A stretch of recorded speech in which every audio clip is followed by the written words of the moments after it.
when I did this in front of him. Hello and welcome to the Kongversation. I'm Hyle Russell, and with me this week is not a DK Vine staffer. Instead, he heads up his own multinational nostalgia conglomerate. So please give a warm hello, but don't really because you're listening to a podcast and you don't want to be some nutter who talks back to their computer or iPod, to Josh Wallen from Off of the Geek Critique. From Off of the Geek Critique, thank you for having me here. Hyle, sorry, little technical issue here. I'm looking over this run sheet that you gave me, and there's no script on here. Is this not the scripted Donkey Kong audio show that you guys do? Oh no, we that one is on permanent hiatus. This is actually the freeballing, freewheeling Bob Dylan version of our podcast empire. Oh, okay. It's been a very long time since the Geek Critique has done anything without a script. I don't know how comfortable I am with this. This is a little off-putting to me. Yeah, a little nervous. Don't worry, this show is off-putting to quite a few people.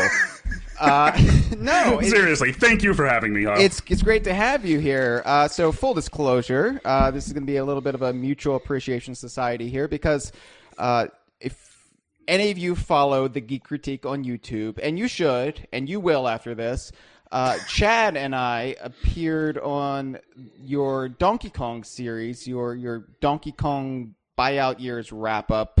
I believe it was in early autumn of 2016. Yeah, it was in like the middle of September. Yeah, it was right during my big move after I got married. So I basically did it after I came back from my honeymoon. I just moved. It was the week I'd moved, I believe. I had everything boxed up. I had terrible sound quality on it. I had no a webcam. If I redid it now, it would look a lot more professional. So I very much lament the timing of it. But we did appear on your YouTube channel, and we had been wanting to get you on the Kongversation for quite some time, but we were waiting for the right moment. And you brought it up to me a couple months ago, I think at this point, that, hey, you knew I wasn't going to get a Nintendo Switch when it came out, and you knew you were going to get a Nintendo Switch. No, there's no Donkey Kong game on it. Right. So how are we going to do a Switch First Impressions episode when you're the only person on staff, well, not on DK Vine staff, but you're the only person in our orbit who seems to actually have a Switch? And it was like, okay, yeah, that would be a good time to have you on. So welcome. I'm glad you're finally here. And since you said this was going to be a little bit of a mutual thing, I can say, you know, we're going to make some jokes and we're going to get into it later, and we're going to we might end up hating each other by the end of this because we'll disagree on the Switch so hard. But for right now, it is an absolute honor to be here. I have been a fan of DK Vine. I've been following your work for literally 17 years, and that sounds ridiculous when I say it out loud, but it's true. So I am happy that, like, even if the Switch absolutely sucks, it was worth it to buy it just to get to be here. Yeah, right. I really appreciate you having me on. This is the top tier of Patreon donations. You actually have to buy a Nintendo Switch in order to get on the show. No, for starters, out of those 17 years, I would say only about 3 of them are worth a damn. But no, I even forget how I stumbled on the Geek Critique, and it was one of those things where I can't remember if it was because you were on DK Vine or if I found it independently and then realized you were on DK Vine. But I have been a fan of your work for, it's been several years now. And the thing I love about the Geek Critique is that it is unlike all of these other YouTubers out there, all of these gamers who put their wares on the internet. You actually provide substantive, intelligent commentary on games, and also funny, but you're not in it to necessarily become a YouTube personality. You're in it to provide quality YouTube content, which is kind of unheard of, or at the very least, exceedingly rare. So I was immediately taken with your channel, and despite the fact that you called Donkey Kong Country 3 the anticlimax of the Super NES, which we all know is ridiculous. Dude, I'm sorry. Look, Super Mario RPG was just the better game in that scenario. Oh, okay. Well, I will just don't inexplicably knock me out through the internet again, okay? No, it's fine. It's fine. I'm sure you called in Putin for a favor after that, because we were hacked shortly after that by Russia. Yeah, don't pin that on me. The thing is, despite your varying opinions from time to time that you have with me or the rest of the site's brain trust, we always know where you're coming from, and we always respect your opinions, and you always get us to view things in a different light, which is hard for us to do considering we've been at this for so long. We're in our early 30s, and we're curmudgeonly bitter about the way we view the gaming world. So the fact that you can get us to view things with virgin eyes is just unbelievable. And I will bring up an example, and that is your very recent series on the 2D Metroid games. So this, you started with the original Metroid for the NES, went through Metroid 2, Super Metroid, up through the GBA Fusion Metroid, and Zero Mission, and then you also did the fan remake of Metroid 2, and I've always respected Metroid, just from purely like intellectual level. Yeah, like, oh yeah, Metroid. I can recognize these are quality games, but despite me trying, I have never been able to actually get into the Metroid series and become a fan of the Metroid series.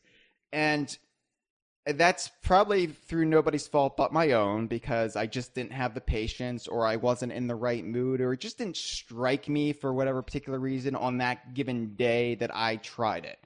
And it's weird how we become fans of things, and a lot of it has to do, in my opinion, with circumstance. You have to be in the right place, the right time, ready to be accepting of something, and it can then completely alter the course of your life. I often wonder, what if I had first played Donkey Kong Country when I had a head cold or a flu, or just was having a shitty day, I never thought about it like that. Yeah. All those shitty days you would have as a 10-year-old. And I wonder, would I become a hardcore fan so much so that it altered the course of my life in many ways? And you know what? That's kind of what was interesting, and I think that's one of the things that really worked about the Metroid series, is that going into it, I was kind of coming to it from the same place. From this place where I'd always respected it. It always seemed like something I might be able to get into, but I never had. And as I started working on it, I realized that because of the sort of games that I had covered on the Geek Critique up to that point, the Sonics, the Donkey Kongs, the Smash Brothers, there was a pretty good chance that some portion of my audience might feel the same way about Metroid. So I kind of wrote it with that expectation, and I wrote it knowing that I wrote it basically trying not to assume that anybody watching would necessarily, already be a fan and already have that knowledge coming in. And I got a handful of rather rude comments being like, why are you going into so much detail? Everybody knows what SR388 is. Yeah. But I think you sort of have an arc through that entire season, because I go from it goes from being something that I appreciate sort of at a distance but was never really a fan of, to something I became a very big fan of. Well, and here's what impressed me. So as somebody coming from this from the same vantage point, but somebody who didn't play through all of these games in order to make a video season of, 5 or 6, essentially video essays, I was immediately taken with an understanding of why people are fans of this series. It's never been able to be explained to me exactly what the appeal of Metroid is. And not only did you explain that to me, but through osmosis, you made me a fan of Metroid. And that's kind of big considering my fandom's rather contentious history with the not necessarily the franchise, but the fan base, the hardcore fan base of the franchise. And the fact that you got me kind of empathizing with them and being like, yeah, we do need another Metroid game. Yeah. You know, it was pretty mind reeling. And I've probably rewatched your Super Metroid video like 3 times now, just because not only is it just a great watch, but it's endlessly rewatchable too. It's one of those I keep going back to time and again. So I just wanted to give you once again kudos for those, and also to tell any of our listeners who haven't discovered you to check out the Geek Critique on YouTube. You will not be disappointed. You might not always agree with him, but you'll always respect him. I don't know. And regarding I don't know that, if your YouTube comments actually bear that out. But my comments are still okay most of the time. You know, it's one of those things where the bigger your channel gets, the worse your comment section becomes. Yeah. But I still have some pretty good conversations in there.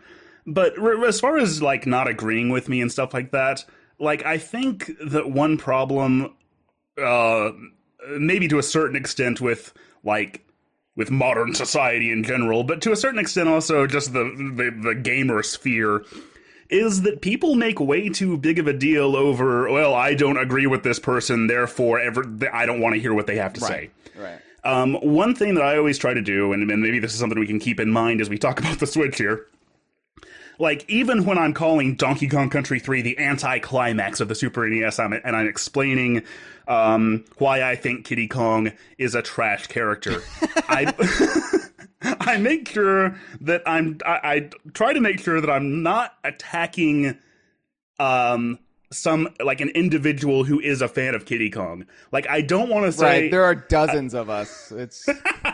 We will rise up. We will have our day. Like, I don't ever want to come across like, well, you're an idiot for liking the things that you like. I think there's way too much of that.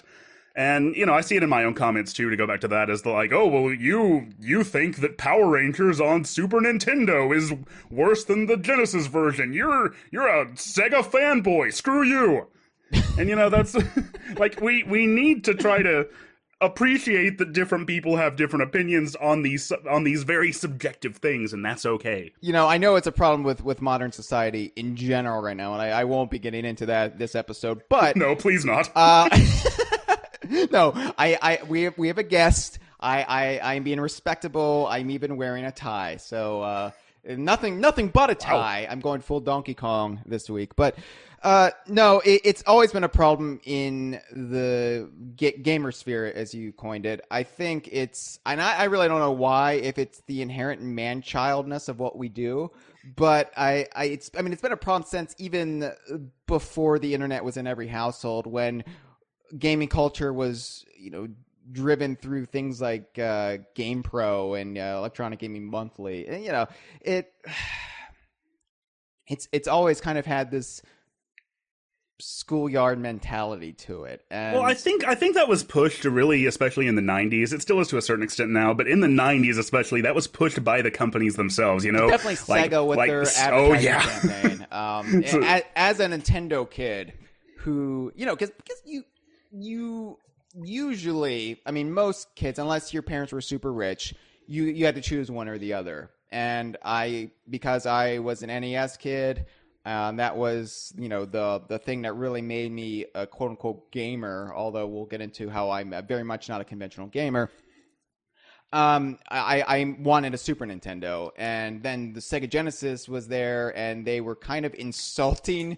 It felt like it was an attack on not only my choice, but on me, myself, from this large international company with their advertising campaign. So I definitely understand the mindset. The thing is, I grew out of it.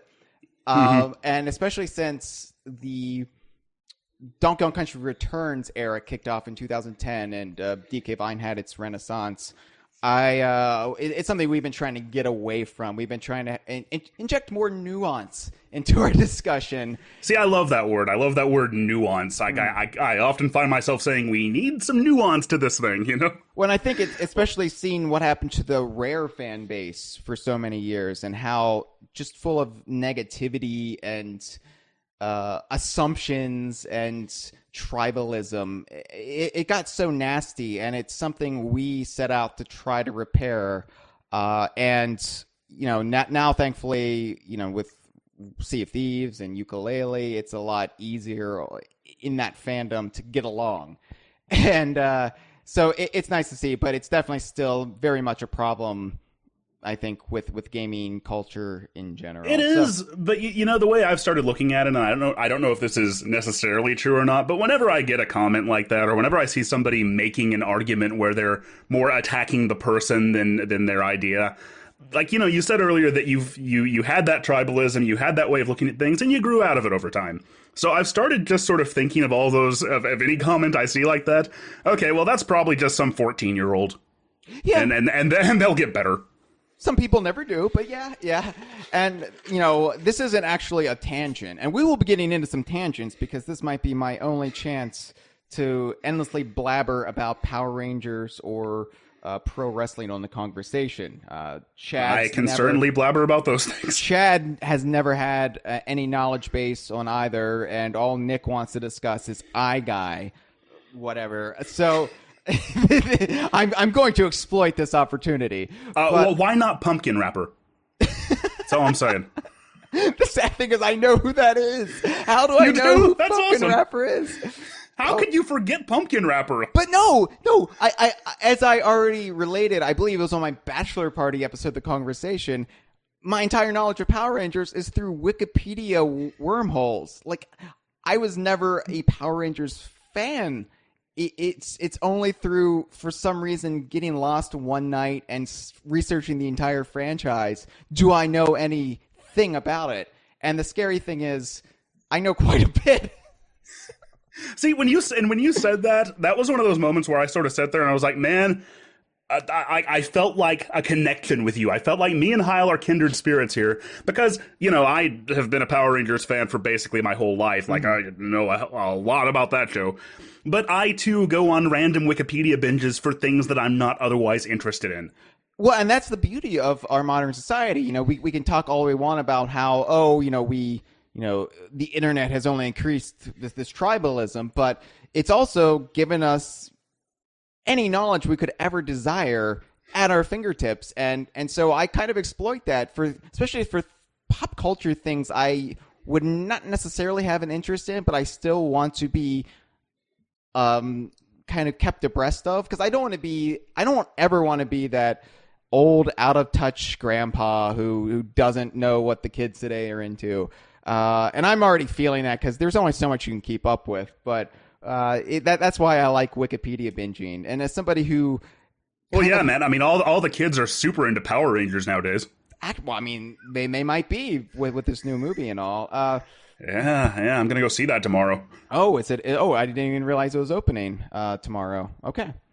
I think the official U.S. release date is day after tomorrow, but for some reason, no, it's going to be out tomorrow. We're recording this on Wednesday, March 22nd, by the way. So I don't want to hear any nasty comments in the YouTube section about how, well, actually, it opened 2 days ago. This episode will get up when I get it up. If you get something wrong, everybody on YouTube will tell you about it. Yeah. So anyway, but no, I think as somebody who has this weird intellectual fascination with franchises and fandom and just the whole concept of continuity and shared universes and anything in that wheelhouse, I will be able to derive a interest in, even if I actually have no interest in it. So that's... And as I already explained, I believe in the past, my first writing gig was writing episode recaps for WCW Monday Nitro. That was a very brief gig, but that is how I know anything about pro wrestling. So, wow, I think I've heard that before, but I don't. Did you ever? Are those like still available anywhere? No. Okay. I believe it was like a GeoCities site, but it was a gig. It was I was in high school and I was desperate to establish myself as a writer, and that was not the way to do it, but it got me some experience. I learned basic HTML through that. So well, I mean, it couldn't have been that hard. You just copy paste it from the last week. It's always at the end of the show, NWO run in. Tony Schiavone says we are out of time. Tape machines are rolling, fans. Yeah, stay tuned for Robin Hood. There you go. Anyway, yeah, so I'm excited. I'm excited because two things I know a weird amount of detail about that I never really get to reference. Anyway, I bring that up because our tangent about tribalism and kind of gaming culture will actually come into play as we discuss the Switch, because I think it's kind of hard to get hard and fast critical evaluations of things like new gaming consoles because you have so much of that. And that's why I want to have somebody of your pedigree on the show to really help. Oh, my pedigree, wrestling reference. I get it. Oh, yeah, there we go. So anyway, enough of that. Now, Josh, as you know, because you listened to the show, you've read DK Vined, I am not a well-rounded gamer. In fact, up until recently, I would not even classify myself as a gamer. It's only until I've really accepted who I am that I say, okay, I'm a gamer with an asterisk. Because I'm a ridiculous human being with very narrow interest and taste. And you have a much wider breadth of knowledge. So, well, when it comes to gaming, maybe. When it comes to yes. I mean, video games, pro wrestling, Power Rangers. If you get me out, I know a lot about the things I'm interested in, but when you get me outside of those spheres, like every time that you and Chad especially would go off on these tangents about Lost or about television shows or about late night television, I just have to step back and be like, well, I'm not going to be able to follow this, but it's entertaining. Yeah, right. It's funny how I'm able to... Like, I feel like I have narrow interests, you know what I mean? Yeah, it's funny how I am able to strike up different connections with different co-hosts. It's like, okay, what's our common interest? All right, let's reference that incessantly. Let's just alienate anybody who doesn't have any knowledge about this. But no, as far as gaming goes, you definitely... I mean, hell, you're a Sonic the Hedgehog, a diehard. You probably are... Don't say that so loud. I don't want them to hear. No. But as far as... As much as I am with Donkey Kong and Rare, you are to the Sonic the Hedgehog franchise. So that alone, because I was never a Sega kid, I only played Friends Genesis, and it wasn't something that I, even really necessarily wanted to own. I went through this period. I was like, oh, I guess I want a Genesis, and then I just never got around to getting one. And because there were too many games for the Super NES that were coming out that I wanted instead, and my allowance only went so far. Sure. But so the fact alone that you have a healthy knowledge of both Sega and Nintendo and the PlayStation and so on and so on, you've already outclassed me because for whatever reason, I just never grew into being somebody who is your stereotypical gamer. And I'm not saying you're a stereotypical gamer, but you definitely can hang with them better than I can. And I'm not going to purchase a Nintendo Switch for a while because I'm weird. As you already referenced, there's not a Donkey Kong game announced for it yet. Now, granted, we don't know the extent of what Super Mario Odyssey's connections are going to be, so that might be what tips the scales. But I'm so weird that Breath of the Wild somehow doesn't qualify as a must-own game for me, at least not immediately. That's the kind of ridiculous gamer I am. And I rarely go in on launch anymore. Whenever a system comes out, I usually bide my time. I know the last time I did it with a Nintendo console was the GameCube. And the last time I did it at all was the Xbox 360. And as far as my opinion goes, and this is just my opinion, everybody, both purchases ended up disappointing me right out of the box. I mean, it's not something I really got much value out of until much later.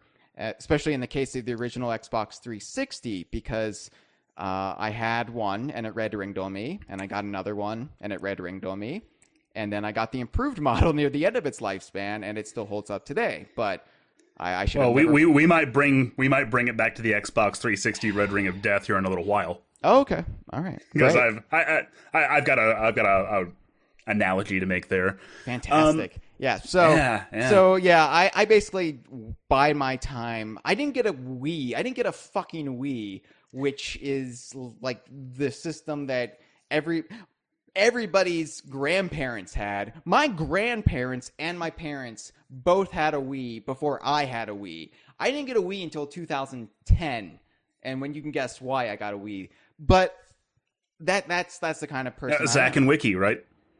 Right. So anyway, I don't know when I'm getting a Switch. I will get a Switch when I have that very narrow reason to get a Switch, and then I'll go back and I'll get Breath of the Wild and I'll get all these other games that I should be getting if I were a gamer worth his salt. I'm aware of that, and I've embraced who I am, and I know that's off-putting to a lot of people, but I'm okay with who I am. Years of therapy has allowed me to love me.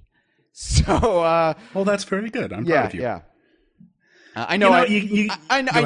I always frustrate Chad with how I'm hardwired, but I don't really care. It's like, you know what? At a certain point, I'm 33 years old, the Jesus age, and I'm not going to age into being a more well-rounded gamer. I've dialed back the tribalism, and I think that's as much as I'm going to endure. Well, you keep saying that you're not a well-rounded gamer. You keep sort of making these sort of self-deprecating remarks about your gaming preferences. Look, I don't have any Fallout on my shelf. I don't have any Assassin's Creed. I don't have any Gears of War. That's the thing. Neither do I. Okay. I don't like any of those three series, but I think this, to sort of get back to what we were talking about earlier, this whole idea that in order to be a quote-unquote real gamer, you must play this and this and this, and you must enjoy these things, and you must absolutely despise any sort of motion control regardless of, of the context. That I think a lot of that sort of feeds back into that whole tribalism, into that whole thing of like, well, you're not a real gamer, you need to, how dare you disgrace the holy video game hobby like that. Yeah, it's funny because I know like the internet really became mainstream right around the time of the Rare buyout. And I mean, granted, the late 90s, it was, but it wasn't really, high speed, internet wasn't really available until the early aughts for large swaths of the US and the rest of the industrialized world. And so viewing it from my fandom perspective, because the internet came into prominence when it did, a lot of things were crystallized, no pun intended, about like Rare and the buyout and how certain games post buyout weren't worth anything and the Rare's glory days were behind them, et cetera, et cetera, et cetera. And it always strikes me as a lot of these like common held wisdoms only existed because that's how gaming culture framed it at the time, where gaming culture was able to reach everybody's living rooms. And that just from my fandom's perspective, but you see it with a lot of other things. And so that's why I'm always kind of walking on eggshells, especially knowing that every conversation is somebody's first conversation.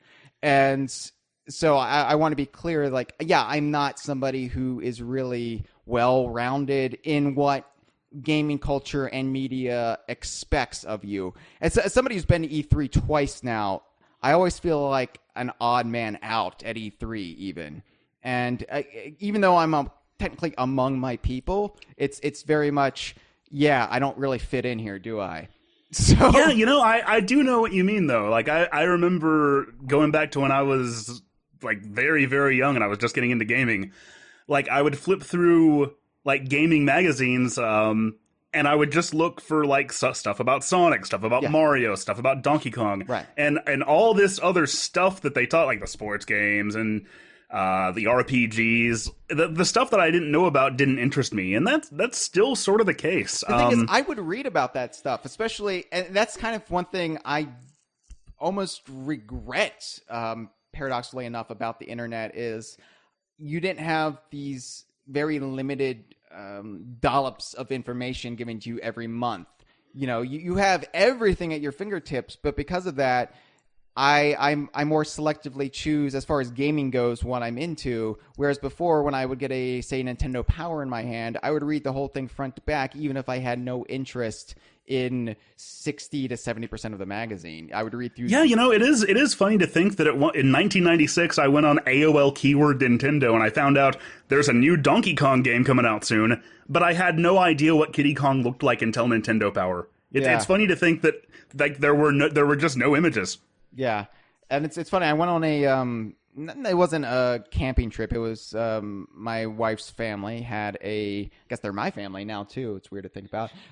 Had a family get together in a cabin in the mountains the other week, and there was no internet connection, and my phone had no service, so I was completely off the grid for about 36 hours, which was, as much as somebody who loves nature, it was an experience I was kind of not anticipating how just disconnected from everything I felt and how twitchy I got after a while. Not being able to pull up the most basic facts. I was drinking sparkling water, seltzer water, carbonated water, whatever, and I was wondering, what is the process for carbonation? And I went to look it up on my phone. I was like, oh, right, I have no service. But anyway, I brought the PlayStation official magazine hyphen UK, terrible name for a magazine, but I brought that along with me because it's a ukulele cover story.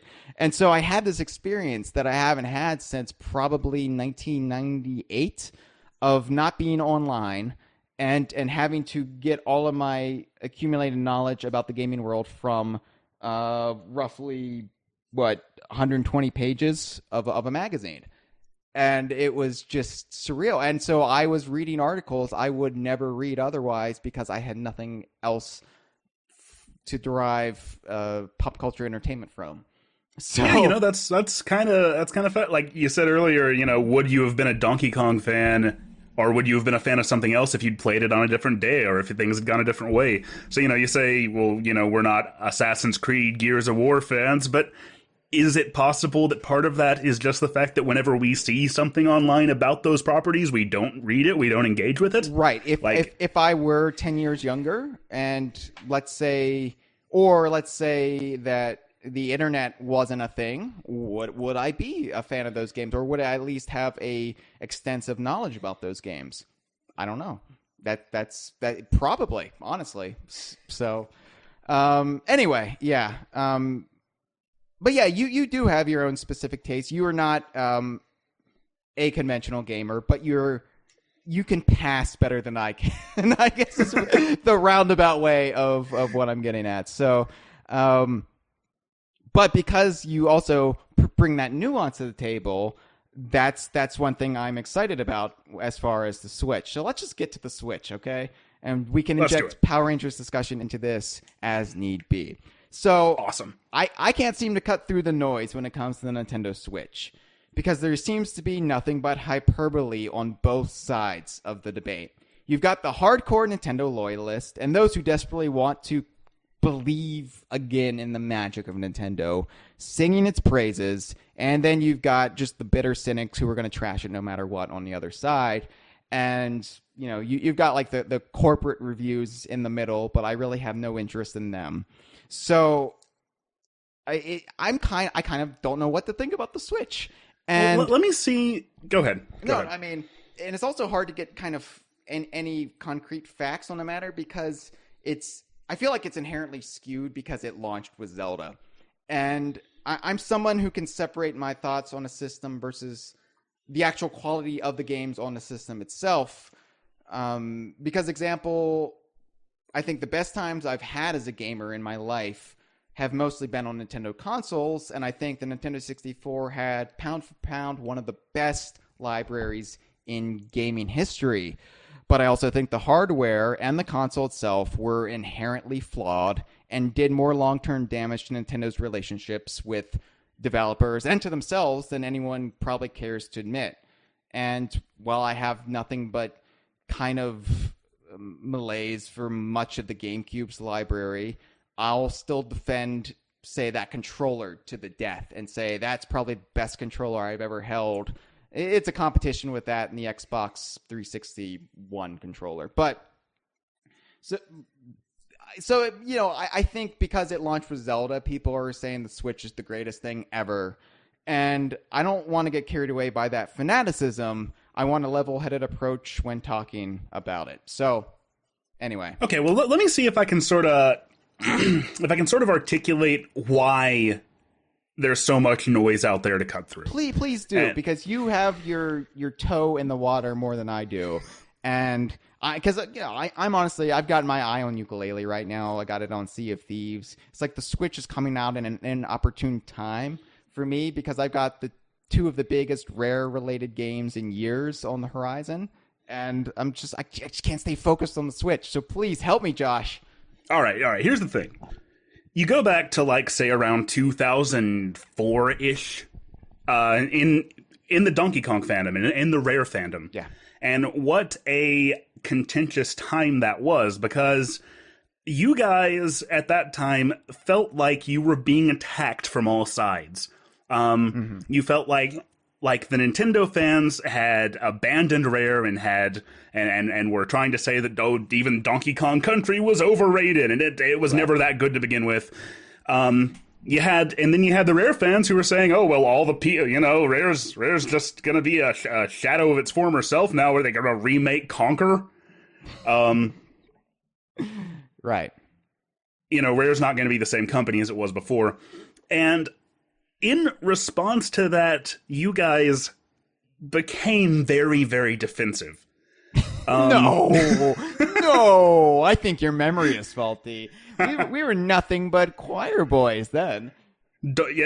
Choir boys singing into Donkey Konga Raoki.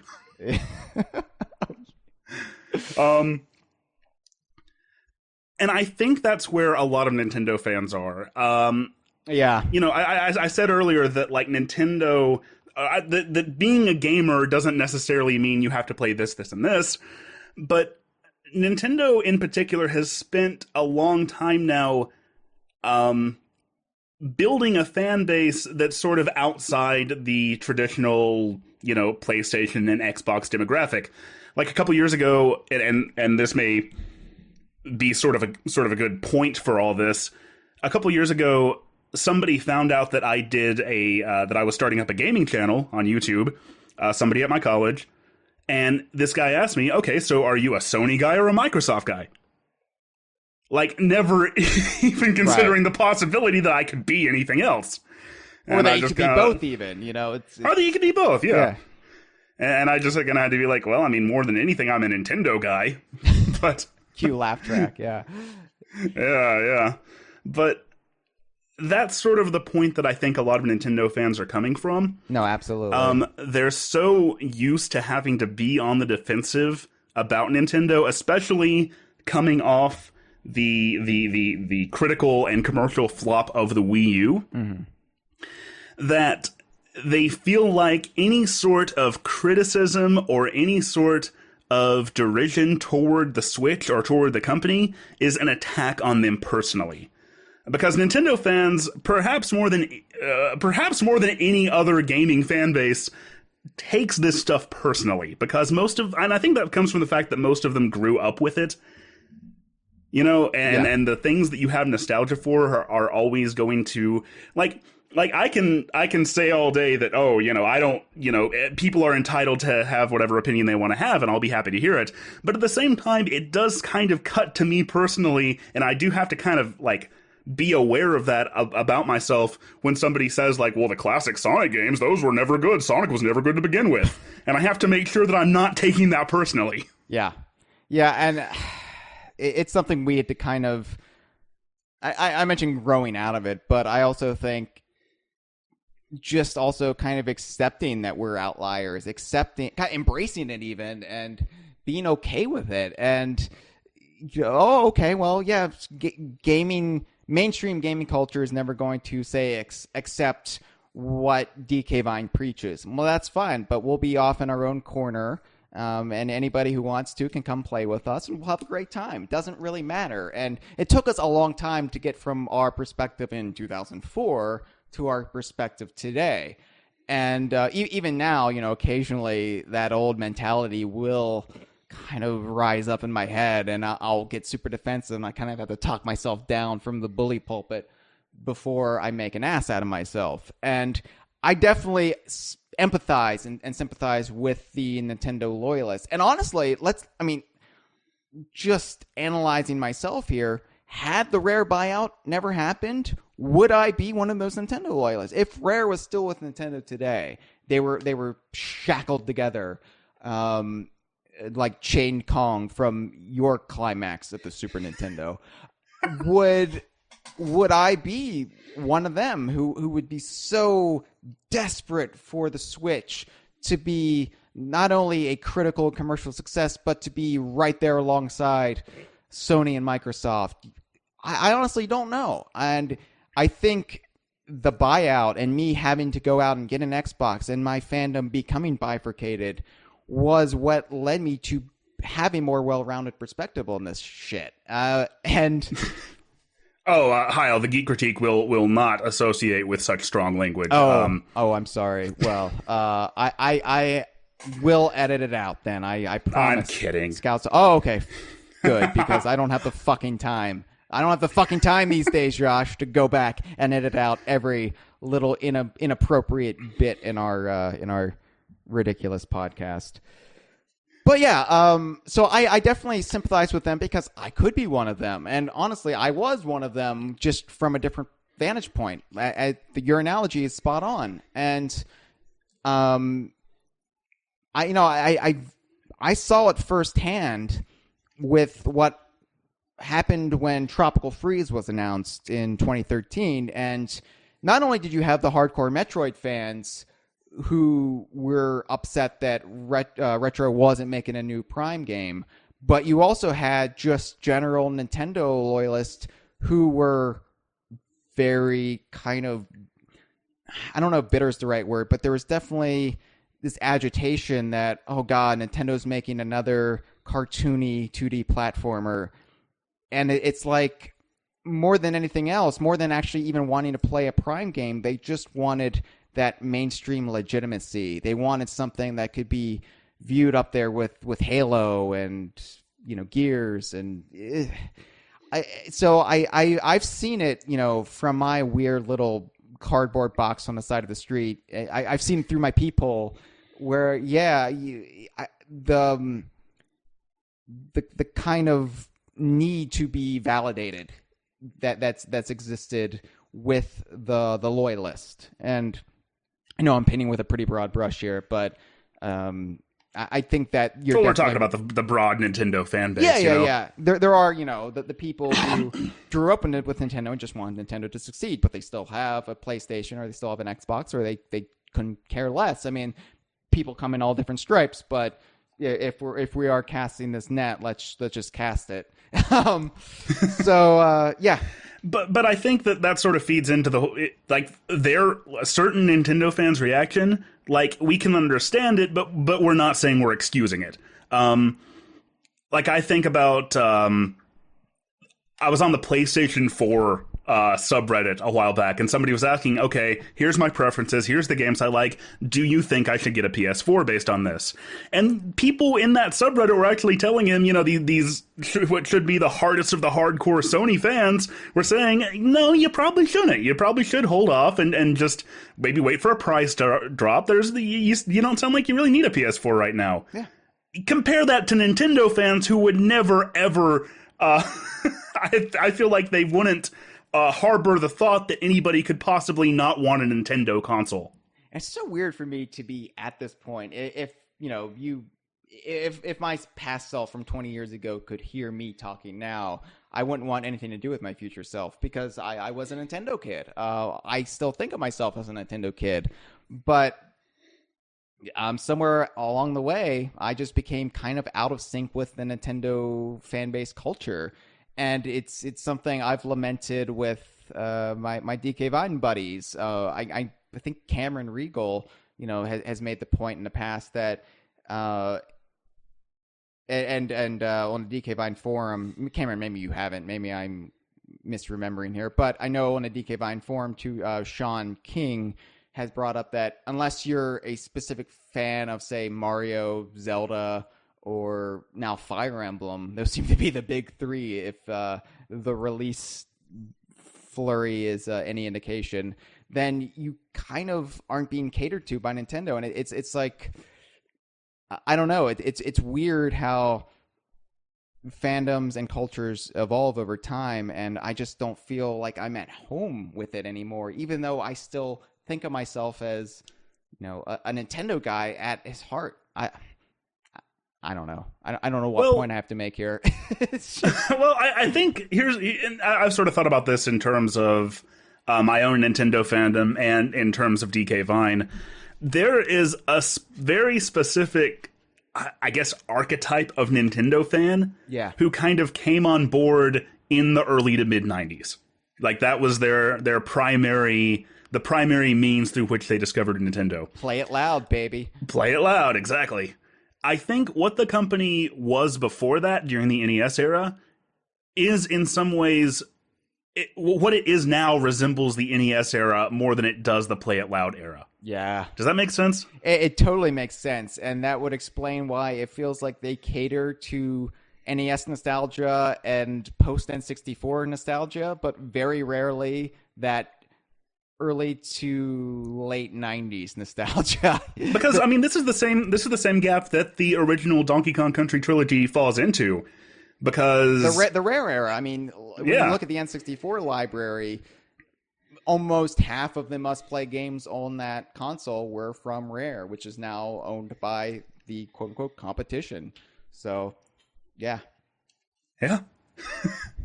Yeah, but we should probably talk about the Switch, I guess. Oh, I mean, no, this is all good discussion because it kind of reveals where our mindset is when critically evaluating the Switch. And I'm not somebody who can critically evaluate the Switch, so I'm coming to you and I'm like, help me determine what to think about the Switch, or at the very least, if I should invest in a Switch earlier than I had thought, which is right now to be determined, TBD. There you go. So, I want to talk about its Pro controllers and Joy Cons. So, see what I did there? You see what I did there? Oh, Matt, wait, no. Oh. What did you do? I don't see. Okay, because when somebody talks about the pros and the cons, they right, and then Nintendo has two different controllers now that both utilize those words. And so I was referencing the controllers while also bringing up the positives and the negative. Okay, but you know what? Good one, Hyle. Good one. Let's just go right into it then. All right. I think the easiest access point for somebody who doesn't have a Switch like me is to talk about the controller, because that's something I can wrap my head around at the very least.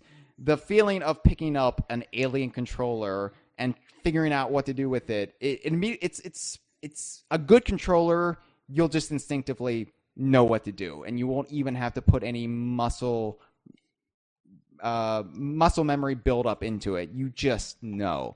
And that's why I said it's like the GameCube controller. The GameCube controller. I think that's where you were just about to go. The N64 controller is a fucking piece of shit. And as somebody who loves the N64 library and has probably used the N64 controller more than any other controller in his lifetime, I've gone back to it a couple times since that era, and I can't wrap my head around how I ever held it. It's abysmal. And then the GameCube controller, there's very little games I'm that interested in replaying on the GameCube, but my God, I love that controller so much. Oh, man, I know. I remember that time because you'd look at it in magazines and you're like, what is this? Why does it look so strange? And then the first time I went to a demo unit and I wrapped my hands around the GameCube controller, it's like, oh yeah, okay. This is perfect. Yeah, I remember because I think the game I got with the GameCube was Star Wars. Was it Rogue Squadron or it was in that series? It was the X-wing, whatever. The one And that people played before Melee came out a few weeks later. Right. I had that in Luigi's Mansion, and I didn't play much of Luigi's Mansion, but I played the hell out of that Star Wars game. And yeah, I just picked it up and I knew what to do. And I didn't even think about it at the time, like, this is a great controller. It was just, and it wasn't until I went back, it might have even been years later, I think, that I realized, wow, I love the GameCube controller. I think it was Melee, though, where I really just started noticing how efficient it was. And the 361 and /1 controller, that's, I mean, stellar. That's I completely agree with that. Yeah. That has become the gold standard. I've right never there. liked the PlayStation controller. Dude, neither have I, and people give me so much shit for that. Well, for one thing, I'm sorry, but buttons should be properly labeled. You can't label them with shapes. I'm sorry. It's just... Dude, well, somebody never played Parappa the Rapper.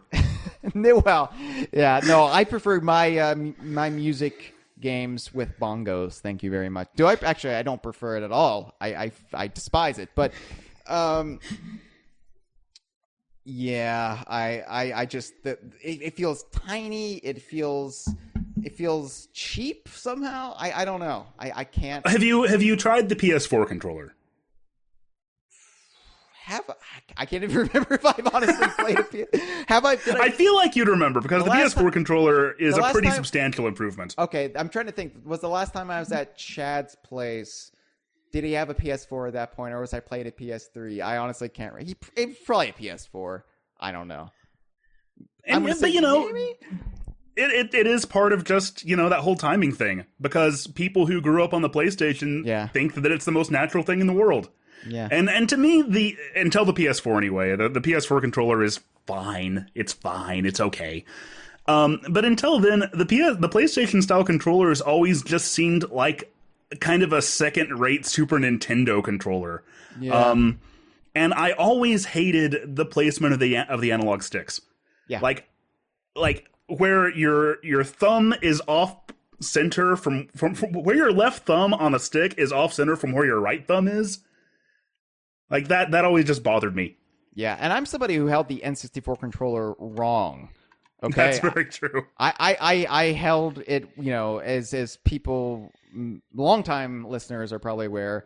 I fully admit I would always hold the N64 controller with my left hand on the outer prong or claw or whatever the hell you call that, and my right hand on the right outer prong, and I would completely bypass the middle prong, and I would just extend my thumb over to the analog stick. And I was shocked to find out that's not how you held it. And I tried to correct it. I tried to hold it the real way, and I felt like I had no control over the character. Like I had no stability there. So but ironically enough, the N64 controller also conditioned me that controllers need to be of a certain size. And that's why the PlayStation controller just felt wrong somehow. It felt like it was a de-evolution. It was stuck in the wrong era. It felt more attuned for the 16-bit era rather than a 32-bit and beyond era. Well, I mean, it didn't have analog sticks at first at all. Yeah, but I mean, the PS1 controller but neither did the Saturn. Yeah, and I was never a fan of the PS2. It's But I'm not here to bash the PlayStation controller. If you are a PlayStation, I am tremendously biased against Sony. We're just talking about controllers here. So all this to say, I can not necessarily be into a system, but just love the hell out of a system controller. So sure. Luckily, I love the Xbox One. The Xbox One is a handsome piece of hardware, and it's got games I like on it, and it's got one of the most fun experiences I've ever had playing a video game in Sea of Thieves coming out maybe this year. So maybe I just got an Xbox One, weirdly enough. Yeah. Oh yeah. I didn't want to end up with one because I didn't want to end up with all of the game consoles of a generation again, because I felt like there was no reason to do that. But my buddy Kalen was selling his for for $100 with the Kinect and with all the games, and he offered me a really good deal on it because $100. $100 because we're friends. And so he gave me a good deal on it. And I had already bought Kinect Sports Rivals and Rare Replay for it when he had let me borrow it before. He just never played it. So I'm like, okay, this is too good of a deal to pass up. But I am excited about it because that means that if the PC version of Sea of Thieves doesn't have cross-platform play with the Xbox One version, I'll still be able to play with you guys on DK Vine.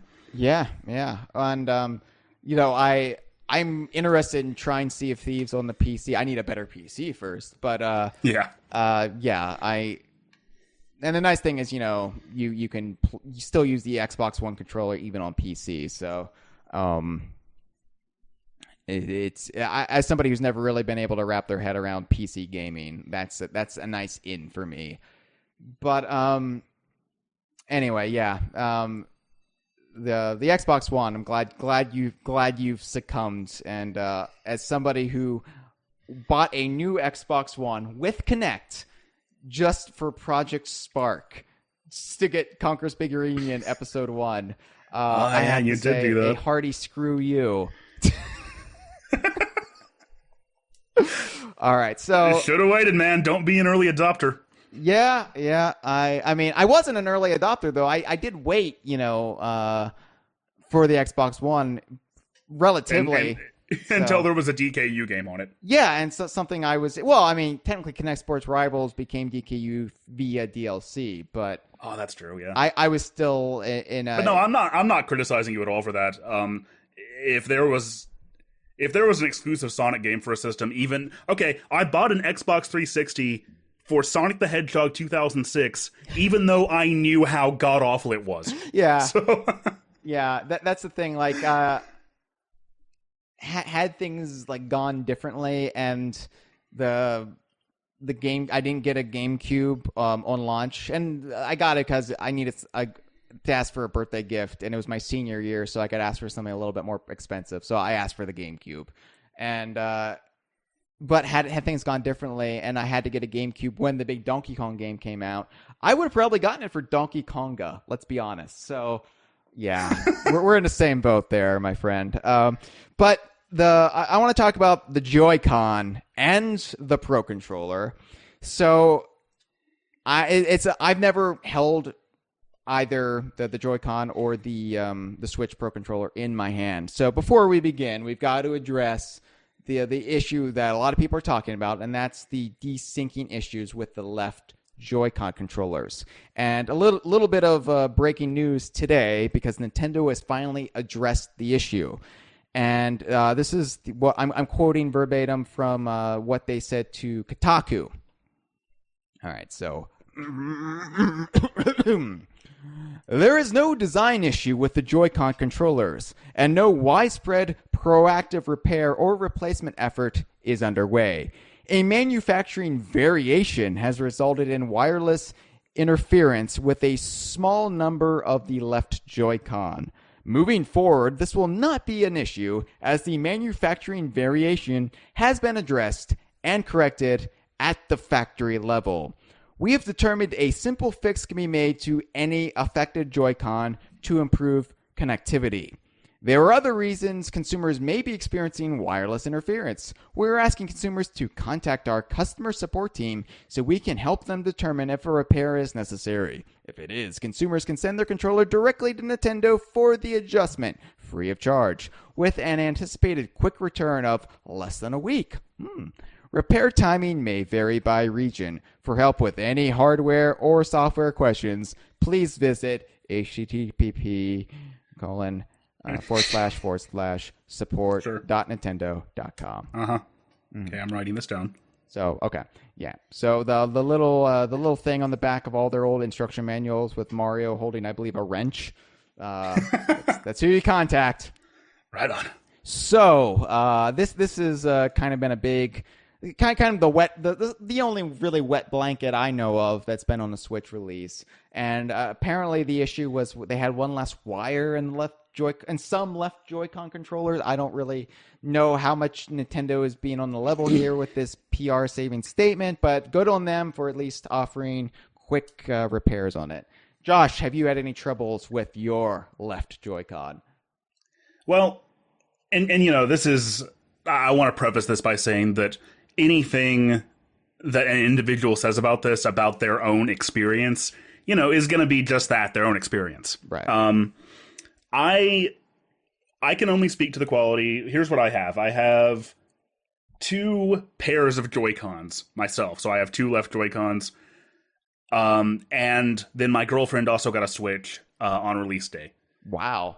So if you guys get married, you're just going to have an extra Switch. So then I will buy that off of you for $100.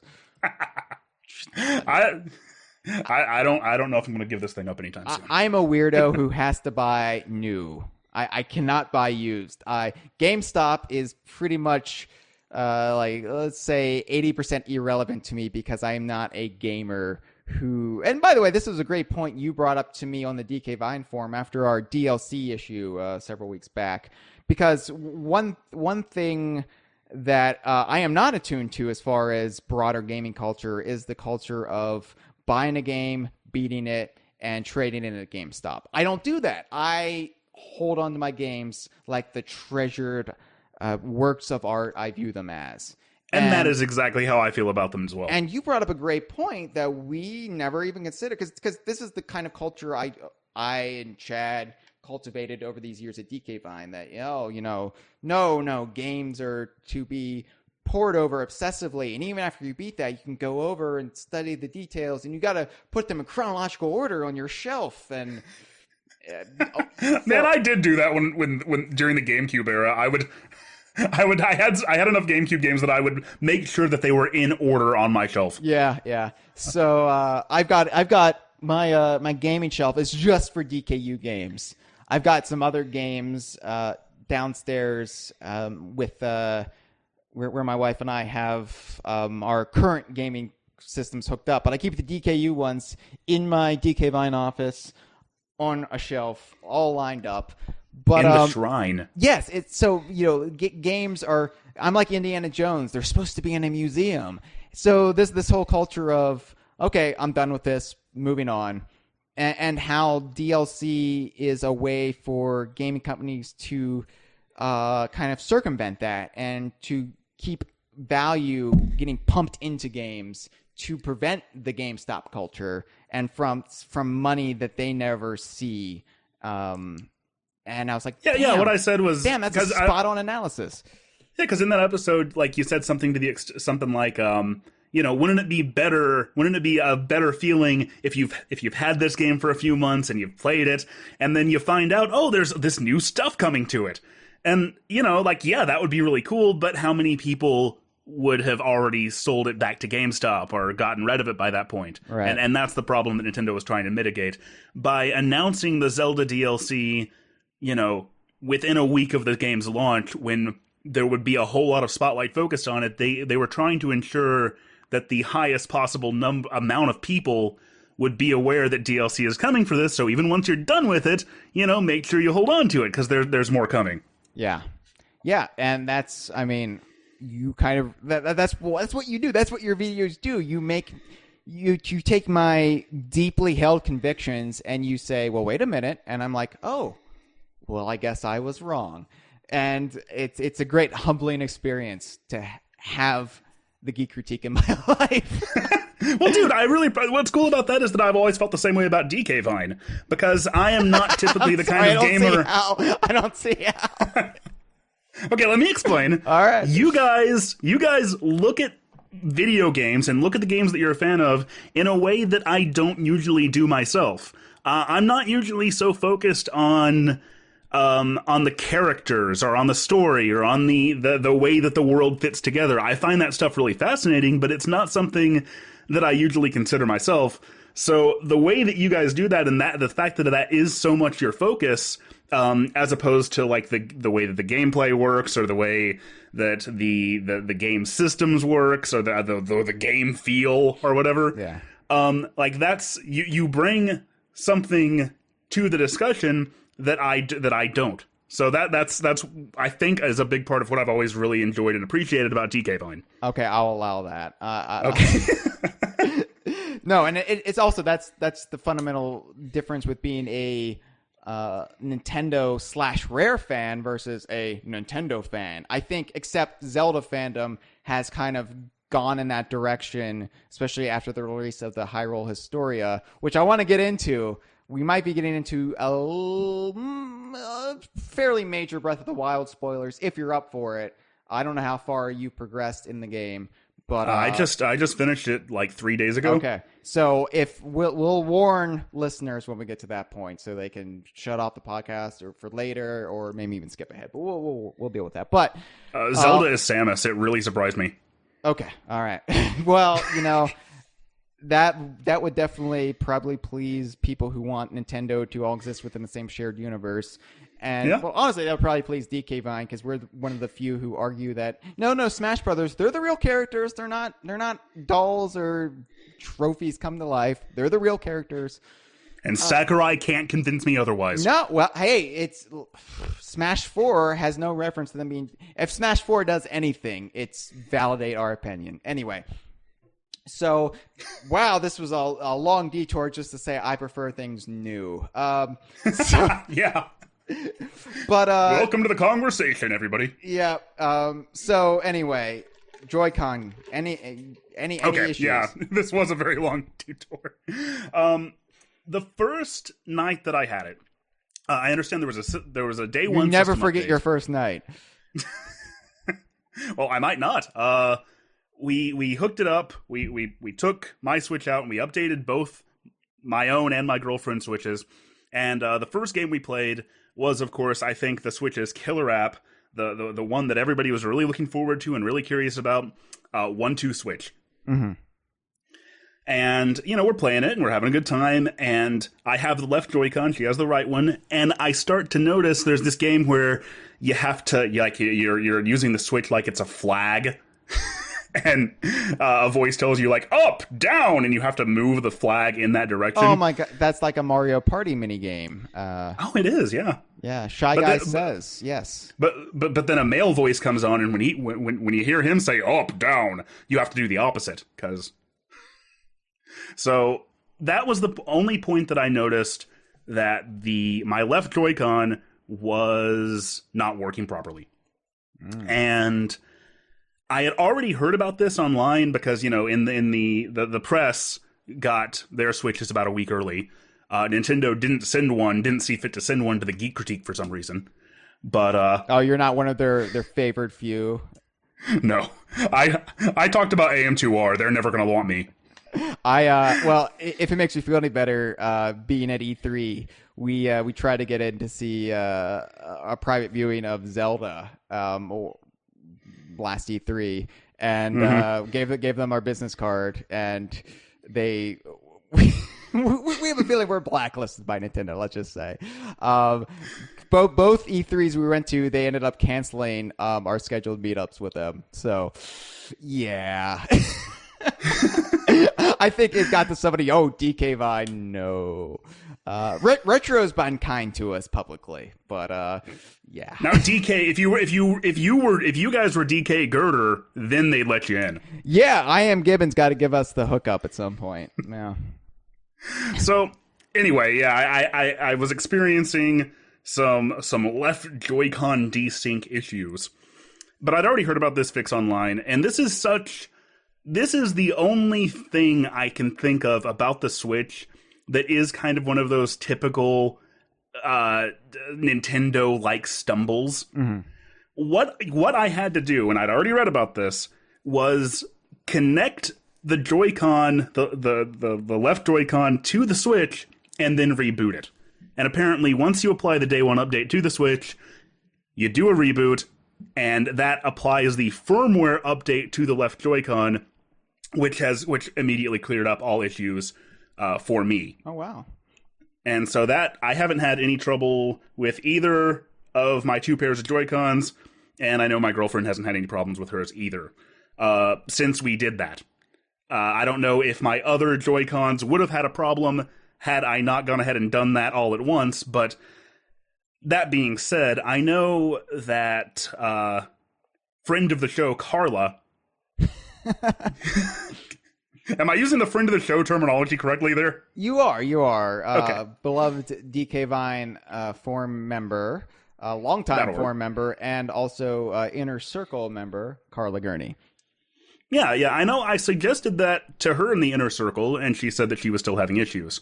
So that's why I'm saying I don't want I'm not one of those like blind Nintendo fans who says, well, you just, these issues aren't real. Right.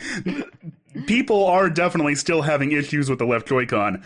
And from what I understand, it's like such a simple fix that people who don't care about voiding their warranty are just opening it up and doing it themselves. The soldering a wire into it.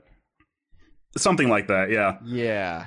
I would be too nervous to even tamper with that, because I'm not somebody who modifies their stuff. Like I'm always too like I don't have enough faith in myself. Honestly, I will fuck it up in some capacity. So, but it is nice that Nintendo's doing a quick return of less than a week on the repair. Yeah. But I do remember about 10 years ago, I had an issue with my DS Lite. And Nintendo support at the time, what they would do, this was pretty cool, they'd take down your credit card information, just in case, and then they would just go ahead and send you, they just sent me a fixed Nintendo DS. They just sent me a replacement DS, along with a box to send my broken one back to them. Oh. So that way, that way you wouldn't lose out on any time with the system whatsoever. Yeah. No, so it's a little unfortunate that they don't seem to be doing that anymore, but at least they're promising less than a week, so that's still pretty impressive. It's not like, I mean, back in the old days, it would take 4 to 6 weeks to get something back from a cereal box top. So, and that sort of leads into this. I know there was a video that made the rounds about right around the Switch's launch that was all about all the problems that people were having with the Switch. I don't know how widespread the left Joy-Con issue is, but I don't believe that any problems, that any hardware defects with the Switch are anywhere near on the level of what the Xbox 360 Red Ring of Death was. Yeah. I think it's very easy to look at a video like that and to look at and like I said, Nintendo fans are very defensive, and anti-Nintendo fans are prone to coming after them. I think it's easy to look at something like that and go, well, Nintendo just, made a broken console, but I haven't had any problems whatsoever with mine, and I don't think it's a widespread issue. At the very least, it seems like you will know pretty early on if it is an issue with you. It's not going to be like a Red Ring of Death where it can creep up on you a year, 2 years, 3 years. Yeah, because the Red Ring of Death was caused by basically an oversight of the manufacturing process, wherein over time the systems, something was wrong with the heatsink where it would end up melting the video card, the video, I think. Yeah, something overheated and melted over time, and it was almost a guarantee that eventually every single Xbox 360 manufactured in that way would get that problem. Is it any wonder that's the last time I went in on a day one launch? Oh my god! And it's I for a window of time I was so anti-Microsoft because of my experiences with the 360 and the Xbox One. Well, they fixed the 360 in a new model, and then the Xbox One is just such a sexy piece of hardware that I'm. It feels nice to be able to be a fanboy for that. Dude, you have the original model Xbox One, right? Yeah. I mean, it was with a Connect bundle. Yeah. Yeah, no, everybody always says, the Xbox One is so bulky, it looks like an old VCR. And I like that. That's what I love about it, right? No, my wife and I, we have my parents' old microwave from the 1970s. It still works. It's the size of probably a Buick, and it's got wood paneling on the sides, and it's glorious, and it still works to this day, and I love it. So yeah, give me big and bulky. Balky's my favorite Perfect Strangers character. So did not follow that whatsoever. Okay, there's an example of it right there. Like that's just that common pop culture knowledge that you'd think everybody would have, and I'm just like, what? I'm sorry. I'll try not to be so ridiculous, and I will get back to discussing the Switch so we can do the dance of Joy-Con. Oh. Chad were here, that would have killed. So anyway, okay. So what color did you get? What color did you get, Josh? I don't see color personally, but I hear other people do. So tell me. Well, I got the neon, the Switch that comes with the neon Joy-Cons. Mm-hmm. And then I got for my extra Joy-Cons, they do this thing where when you buy a Switch with neon Joy-Cons, you get a left blue and a right red. Okay. But when you buy the neon Joy-Con separately, you get the opposite colors. So that's what I went with. Gotcha. All right.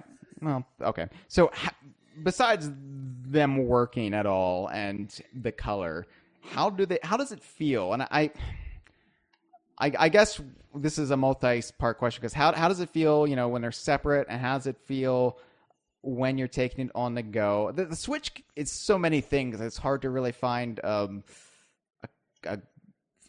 train of thought here. So yeah, step by step, how does the controller feel in its many permutations? Okay, well, first step, we discussed the GameCube controller and how the first time you felt that thing, you just got it. Like, it was very ergonomically designed. The buttons were all in the perfect place. It's like muscle memory you don't have to learn. It's just boom, it's right out of the womb. I can say, so first step here would be the very start.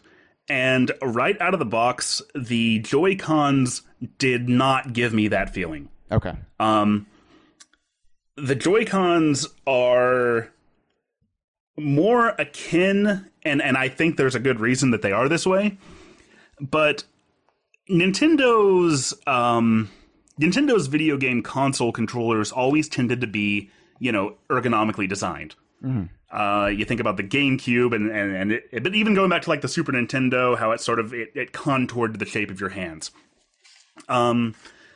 Their portable systems, on the other hand, tended to be designed for functionality and for fitting the aesthetic of a portable system. Yeah. So they tended to be more boxy. The Joy-Con controllers are sort of a compromise between both styles. And I think that's why I'm not going to go so far as to say that it's not that it was uncomfortable. It's not that I hated it at first, but there was a bit of a learning curve to it because, I picked them up and I'm actually holding them right now as I'm talking about this. And I guess at first it felt more like a portable system, if that makes sense. Well, the gamepad felt that way to me for the Wii U. It just felt like a very large, kind of felt like a Game Gear for the modern age. Well, I guess you look at the Wii U gamepad and it has full size sticks, mm-hmm. Full size analog sticks. The Switch's Joy-Con sticks are somewhere between that and the 3DS's circle pad. And to be honest with you, at first, and probably for even the first couple days I had it, I kept thinking to myself, like, these sticks are okay, but I really preferred the circle pad. Mm-hmm. Now that I've had some time with it, now that I've gotten used to it, I don't think I feel that way anymore. But like I said, when my initial impression of the Joy-Cons, at least when it came, after we got done playing 1-2 Switch and I went over to Zelda, was that, this feels kind of awkward. And I think a big part of that also, though, was just because Breath of the Wild has, a very much a reimagined control scheme, and that was taking me a long time to pick up on, too. Okay. All right. So, you have a Pro Controller. I do have a Pro Controller. All right. How does that feel? Because I've got to be honest, I've never really gone in on the Pro Controller for either the Wii or the Wii U. I'm, again, not your typical gamer, and I'm weird, and I'm very much of a play games the way they were designed to be played sort of guy. So if this means using the bongos for Jungle Beat, and or not even caring that you can't use anything but the Wiimote and the nunchuck for Donkey Kong Country Returns, I'm fine with that. I want to have the purest experience possible, and I always felt like the Pro Controller, it was there, but I didn't really need it. And I want to know if I can get out of that mindset and go in on a Pro Controller now that we have a new one, new system, new model. Okay, well, let me sort of set up the Pro Controller in relation to the Joy-Cons. Okay. Over time, in the what's it been, like going on 3 weeks now that I've had the Switch, it probably took me a couple of days before I, really started feeling that natural, before I really had that like muscle memory when it came to the Joy-Cons. Okay. And you asked about the different configurations, so I'll go over those real quick. I haven't spent a whole lot of time using the Joy-Cons in like the mode where you hold one in the left hand, one in the right hand, and they're separated. I know some people think that is tremendously comfortable and they really enjoy it. And I always liked the nunchuck and Wiimote configuration. I always, I know where they're coming from, but I think they're just a little bit too small for my hands. Each Switch also comes with a Joy-Con grip, which you put each Joy-Con into this little shell that makes it feel more like a traditional controller.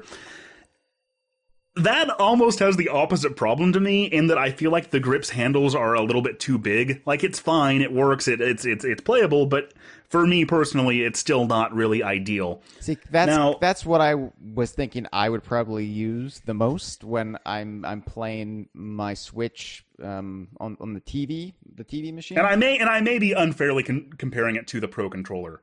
You know what I mean? I'm not saying that the Joy-Con grip is at all it's not problematic. It works just fine. It's just that it feels more like you're holding a controller for a portable system. And does that make sense? Yeah, but that's not necessarily a deal breaker for me because I'm somebody who, up until a certain point, almost preferred portable gaming to console gaming because it felt like I could do it while multitasking. I could do it on the go, have short little bursts. So I'm somebody who's kind of attuned to portable gaming, especially in the last decade or so, versus console game. I'm only now getting back into console gaming more full time. And so that's not necessarily a deal breaker for me. I could definitely see myself, getting used to it, even if it doesn't have the sexiness of the GameCube controller. Oh yeah, and like I said, I'm not saying that it doesn't work. Nintendo has seemed to give a lot of thought to making sure that even if even if you're just going to stick with the Joy-Cons, it's going to work fine for you, and it is. Yeah. Now, granted, I was somebody who was fine with the Wii U gamepad for the longest time, and I've only recently come to the opinion that I hate it, and I hate it so much, and it hurts my hands, and it's so much so that I'm probably going to get a Pro Controller to play Tropical Freeze because I'm broken. The gamepad, after several years with it has finally broken me. I don't think I ever got to that point with the gamepad, but then I always had a Pro Controller for the Wii U. Anyway, the Joy-Cons, when docked to the system, and when you're playing it in handheld mode, that feels like their natural configuration. That feels like, to me anyway, I guess the Switch is a system that, how do I put this? That does what Nintendo mixes. There you go. No, it's a system that mixes the elements of a handheld device and a portable device with all the benefits and compromises that go along with that. And I'm really actually rather impressed with the Joy-Cons and with the way that they all work and with the way that it all comes together, in that they didn't feel, even though they feel like there's something for a portable system, they didn't cut corners. It's not like it's these analog sticks are just fine. They work perfectly well, and they work perfectly well without being, the little slide pad that the 3DS had, or without being the nightmare of an analog stick that the original PSP had. Like, these are real raised analog sticks, and they work very well. But the Pro Controller, let's get to that. The I believe, what does it retail for? Something like $70. It retails for $70. Okay, $69.99 or $95. Yeah. Is it $95 now? I think everything's $95 now as far as the cents at the end go. I think maybe I'm wrong, but that's usually what I see. Anyway, yes, it's because I haven't seen any Switches in stores, but I've seen the Pro Controller, and part of me in my head has asked, should I just go ahead and buy one just so I can have a piece of the Switch? Like, would that placate me and I could just pretend like I'm playing the Switch, or is that just sad? And I weighed on the side of sad, and I let it on the peg. But the Pro Controller, I'm very interested in this Pro Controller because it looks, to me, to my eyes, who and somebody who's not played the Switch, who has not even laid eyes on a Switch in person, this Pro Controller looks different to me than Nintendo's past attempts. Okay, I'll just sort of lay my cards on the table immediately here. The way that the GameCube controller felt as soon as you picked it up, you just got it. It just made sense. Mm-hmm. That is how I felt about the Pro Controller. It is, in my opinion, probably the best designed controller that Nintendo has made. What?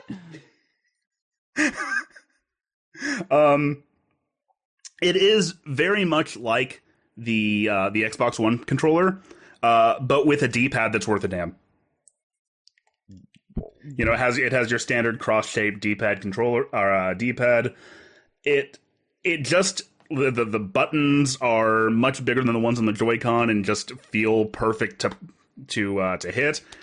Let me put it this way: it's got the clicking sound, the nice firm clicking sound that just feels so satisfying. Yeah, like I said, Nintendo has always designed their handhelds to be functional and their console controllers to be ergonomic, and this is the ergonomic controller. Wow! Like, this is the I wasn't this is the really one... expecting that. I mean, as far as the high praise goes, because it seems to me like after the GameCube controller, there was just this de-evolution of controller design at Nintendo for good reasons, considering what the Wii was. But the Pro Controller itself never really felt like it was a worthy heir, and so much so that, Nintendo actually brought back the GameCube controller for Smash 4. So, whenever a Smash game comes out on the Switch, I don't particularly care if they don't bring back the game. I imagine they will. I wouldn't be surprised if they did. But whether they do or not, I will seriously consider skipping it because I like the Pro Controller that much. Okay. Let me put it this way. Wow. Go ahead. No. I'm just flabbergasted. If you could see me right now, if this was a video podcast, I would be doing very my facial reactions right now would be GIF or GIF worthy, because I'm just flabbergasted. Let me put it this way. Nintendo's made a top tier controller again. Okay. Let me put it this way. I built a new PC last year. And as part of that, look at you. I'm the guy who's too afraid to put a wire in a Joy-Con, but you built a PC. Congratulations. I have to edit videos. But as part of that, to justify, this is how I justified it as part of the PC upgrade. I got an Xbox One Elite controller. Okay. And it is an absolutely phenomenal controller. It is, I absolutely love this thing. But the Nintendo Switch Pro Controller is about half the price of that thing. The Xbox One Elite controller is like $150. This thing, and the Switch, which is why I the Switch Pro is $70. Yeah. Yeah. No. Look, the Xbox One Elite controller is in this weird place where it's worth the money, but it's so much money that is it really going to be worth it to the individual? Right, And yeah. in a lot of cases, it's not. It's like health insurance, basically. Kind of. Yeah. You kind of need it, but is it worth paying that money? But I would say compared to the Xbox One Elite controller, the Switch Pro controller, I like it almost as much. And in fact, there are probably things like the D-pad that I like better. Like, that's how good I think it is. Now I'm kind of wishing I had bought the Pro controller, and so I could just be holding it right now. That's because really that's something I'm a weird guy, like I said, and one of the things I love is just the feel of holding a good controller in your hand. I don't even have to be playing a game. There's just something comforting about it, like a nice blanket draped over you. You know, it's something that's just protective. No, I know what you mean. I've been messing with the various Switch controllers as I've been talking about them. So yeah, I'm kind of doing that stuff right now. But go on. I don't know where I was going with that. No. So you've kind of made up my mind that when I get a Switch, a Pro controller will have to be a day one purchase as well. Because no, like I said, there's nothing wrong with the Joy-Cons, but they're designed to work in both handheld and console modes. You know what I mean? The Pro controller is just a fantastic controller for video games. You know what I mean? No, I do. I think I do. I mean, without actually having firsthand experience, I can only trust your opinion. But I do trust your opinion, so that's why you're here. And it doesn't have any like there's no functionality lost from the Joy-Cons either, aside from the fact that the right Joy-Con has this little IR sensor that can apparently see what if you're making rock paper scissors, but nothing really uses that. But the Pro controller has HD rumble. It has, of course, all the same buttons, and it also has like the amiibo support. Okay, yeah. Whereas the Wii U Pro controller didn't have the NFC sensor. Yeah, and then right, yeah. So okay, so at least it shows that Amiibo's here to stay, or at least that's Nintendo's intention. I mean, that's that is the one thing that is carried over from the Wii era to this new Switch era is Amiibo support. Which, considering how often Nintendo has abandoned peripherals or ancillary things that interact with your system, that's impressive. I think Amiibo's their longest lasting relationship in that regard then. Because yeah. I have had so many. I have like a box somewhere here in my my closet of just all these failed peripherals that were released for the N64 and the GameCube that maybe one or two games utilized, and then they were never touched again.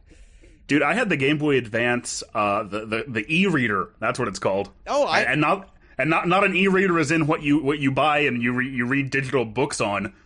Yeah, no. DK Vine has had a long-term relationship with the e-reader. We are I mean, the e-reader is still something I think about probably once a day, which don't ask me how that happens, but just those idle thoughts that pop in your head about what they could have done with the e-reader, or hey, the e-reader was actually pretty cool. It was kind of unnecessary a lot of the ways they did end up utilizing it, but it was still, I mean, at the time. I mean, Mario Party E is still objectively the best game in that series. I will almost agree with that. I have a lot of nostalgia for the original Mario Party, but at least Mario Party E doesn't scar your palm. Yeah, that just shows how much you love Mario Party, Hyle. Yes. I've got wear with pride. I've got hair growing on my knuckles from how much I love Mario Party. I've actually got like 4 or 5 extra decks of Mario Party E cards that I really should have raffle at some point or have a giveaway. Yeah. Yeah, I've just got the one set. I understand it's kind of rare and hard to come by nowadays. Yeah, because I think it was only like available for the better part of a year, maybe, and it's not something really people bought. And So while you could buy them in abundance initially, most people didn't think to do it, and now it's kind of a collectible. Why wouldn't you want to buy e-card? That's what the Switch needs. The Switch needs to be able to scan e-cards. Well, I don't understand those amiibo cards. I feel like those amiibo cards defeat the purpose of the amiibo technology. Oh yeah, that's kind of the same. That's kind of the same idea, isn't it? Yeah. And actually, there's a new Mario sports game coming out that is DKU because it's got. Does it have Diddy? And I don't even remember. This is how much I really care about it, but it will have those cards so there will be Donkey Kong cards in this set, so I'm going to have to buy them.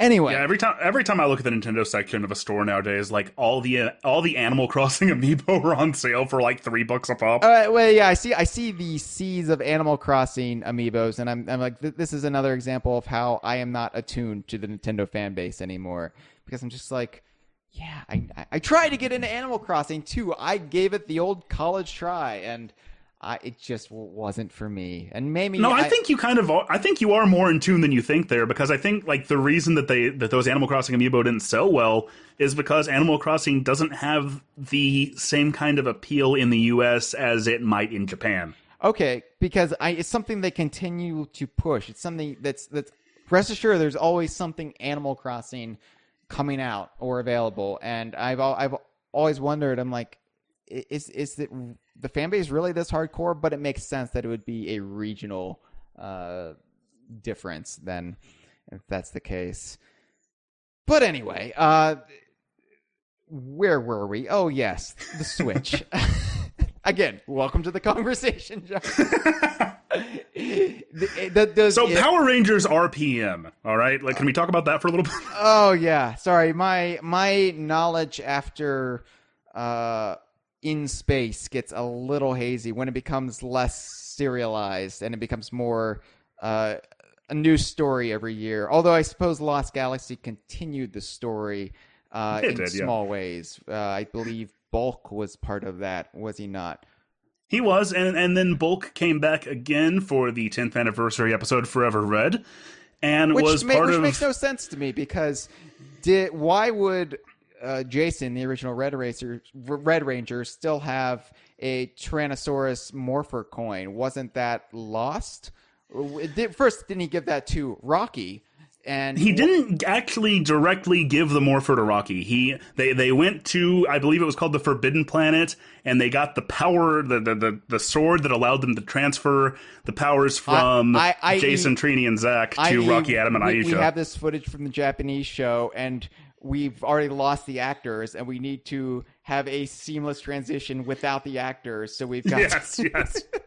But no, so Jason never actually directly, like, there was nothing said necessarily that by transferring the Red Ranger powers to Rocky that Jason wouldn't still be able to use them. He never, like, there were two physical morphers present at the same time before Jason, Trini, and Zack were unceremoniously whisked away out of the command center. How long was this peace conference? Because usually a peace conference is only like a weekend or a week. Well, this one, in this case, it must have been about 2 years, because Jason came back in Zeo. Okay, yeah. And I know Zack came back at one point. Zack didn't come back as like a character. He came in 1999. They showed the pilot episode of Power Rangers, and Zack and Walter Jones and Austin St. John hosted that together. Okay. That might be where I'm confused. I believe the second Black Ranger, Adam, came back. Maybe that's where I'm confused. Okay. No, of course, the original Black Ranger went on to Space Cases on Nickelodeon for two glorious seasons. Dude, it is fascinating that you, as somebody who's not a Power Rangers fan, that you do follow this. No, the thing is, from one Wikipedia bench. I did watch Space Cases, though. I watched that in real time, so I was at least already aware of that much. All right, well, at least I can sleep tonight wondering how he was still able to morph into the old Mighty Morphin Red Ranger costume. Well, and there are other theories, like the fact that they ended up finding Ninjor, who originally created power coins, probably gave them a lot more access to reviving old powers like that. Here's how warped I am as an individual. Somebody who was never in a part of the fandom, but only read about this on one lonely night. I still try to think of ways to incorporate the Power Rangers movie into canon. Like, it's not well enough. I don't know if you can do that. It's not well enough that it's just an alternate universe. It's just an alternate canon. Doesn't have any relationship. Like, no, it has the original actors, or at least the actors at that point in time.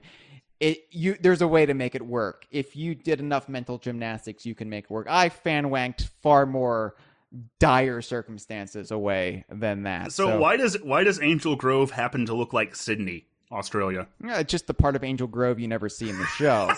There you go. They've got an opera house and everything. I mean,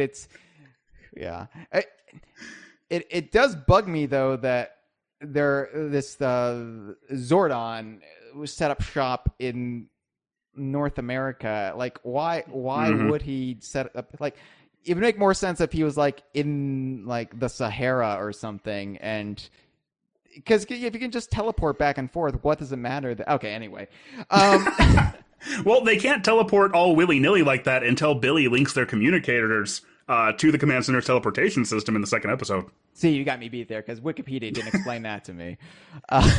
No, dude, actually, thinking about it, I kind of understand why you have a fascination with Power Rangers, because it's the kind of show that explains just enough that there's so much room there that you have to fill in the blanks.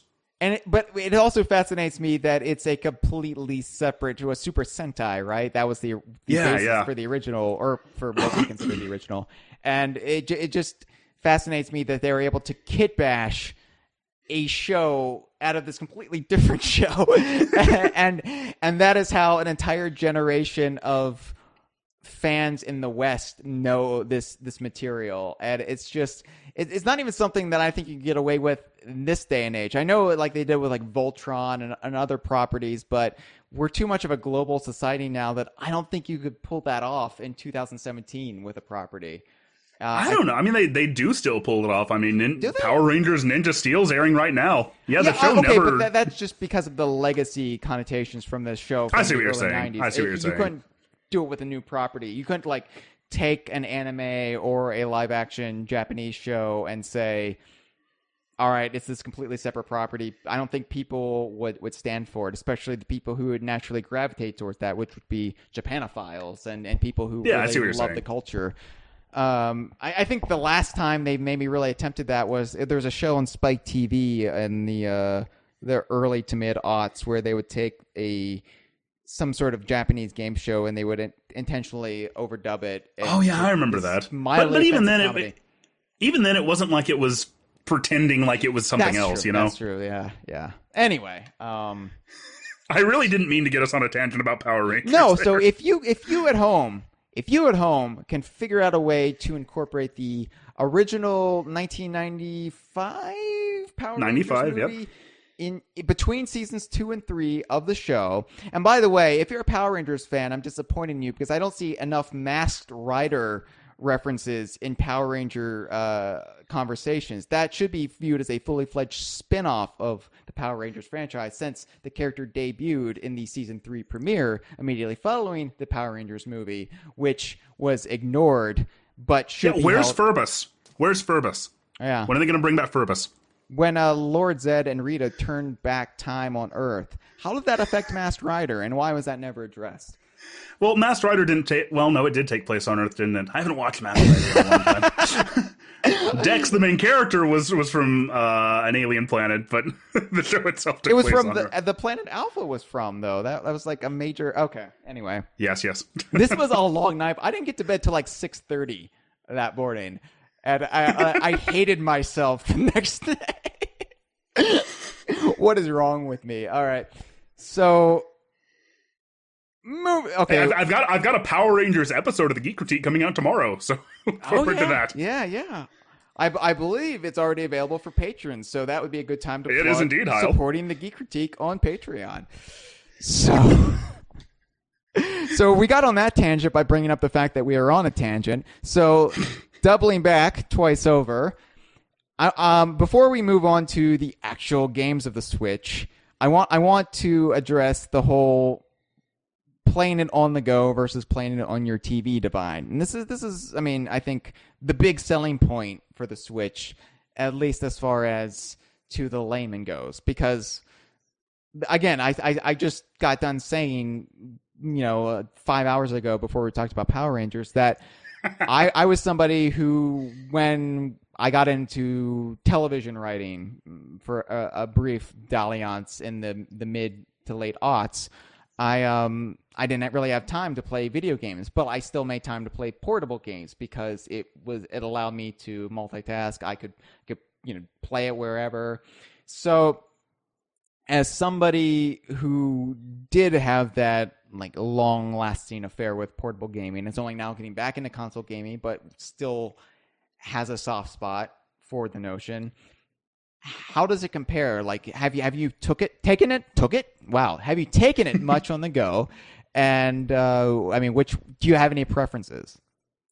Okay. Well, my first impressions of the Switch hardware the first time that we saw it, like back in the fall, have been consistent and have carried through to getting the system, to playing the system, and now I've always, like, from the first time I saw it, I was like, wow, that is slick in a way that Nintendo hardware almost never is. Because it felt like the Wii U only half-heartedly did it with the whole, you can play it on the gamepad, but only within range of your Wii U. Yeah, you cannot get to very... And I don't think the technology at the time that the Wii U would have been being developed, especially, was really there to allow something like this to happen. Mm-hmm.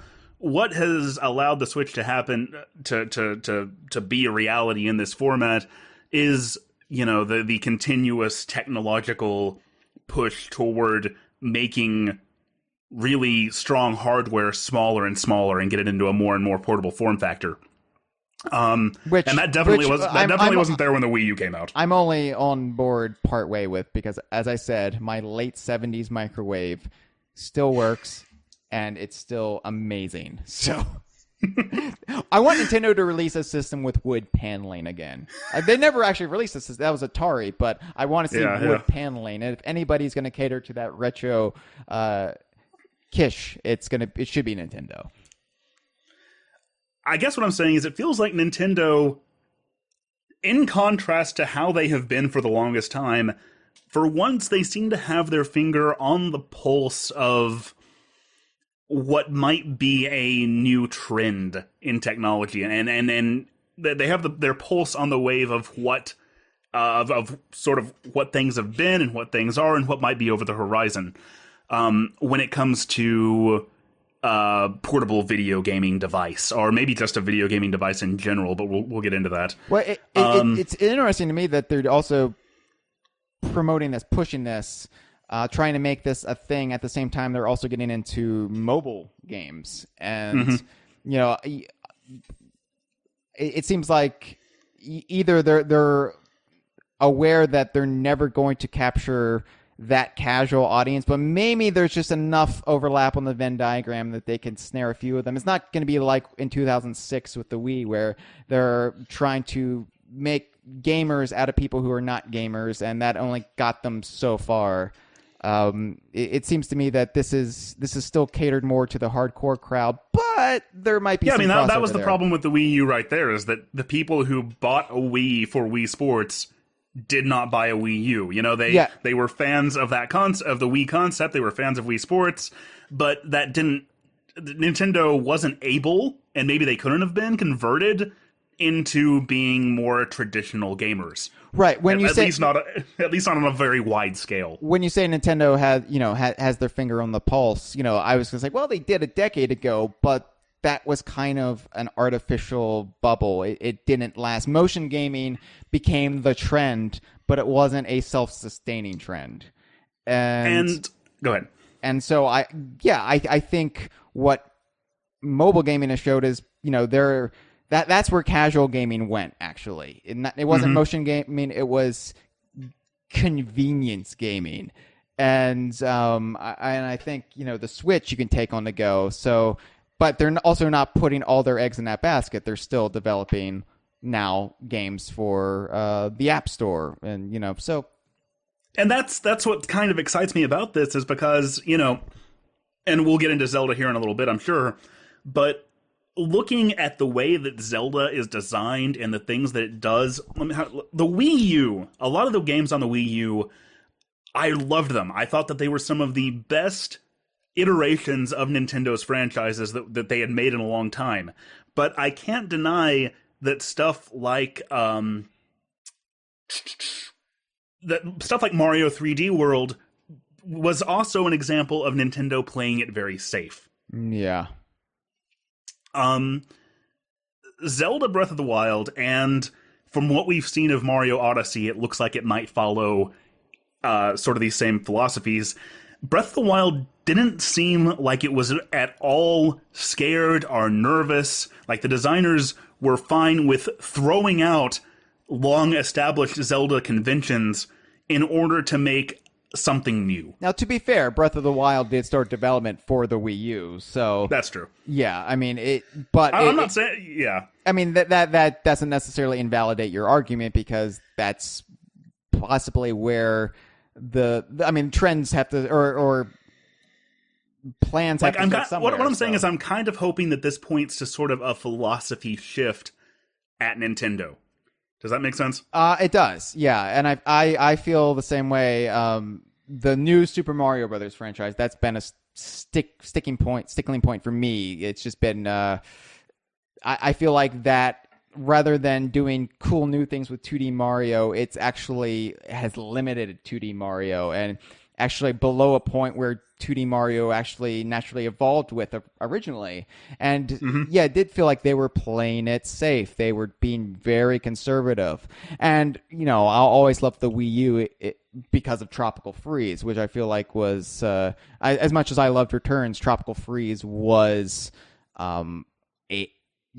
making up for a lot of, not necessarily missteps, but just misreads of how to do a Donkey Kong Country game.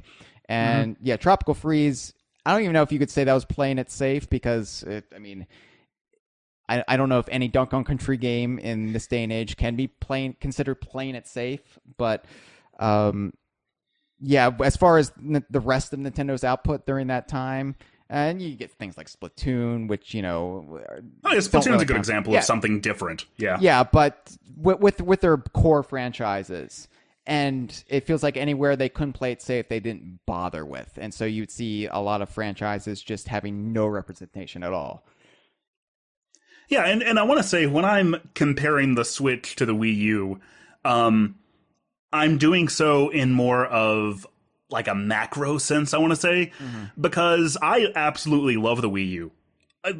Despite the fact that I have this nice gaming PC and I've got all this, and I play quite a few games, the Wii U last generation, same as the Wii before it, in fact, definitely gave me the most of what I wanted out of a gaming system.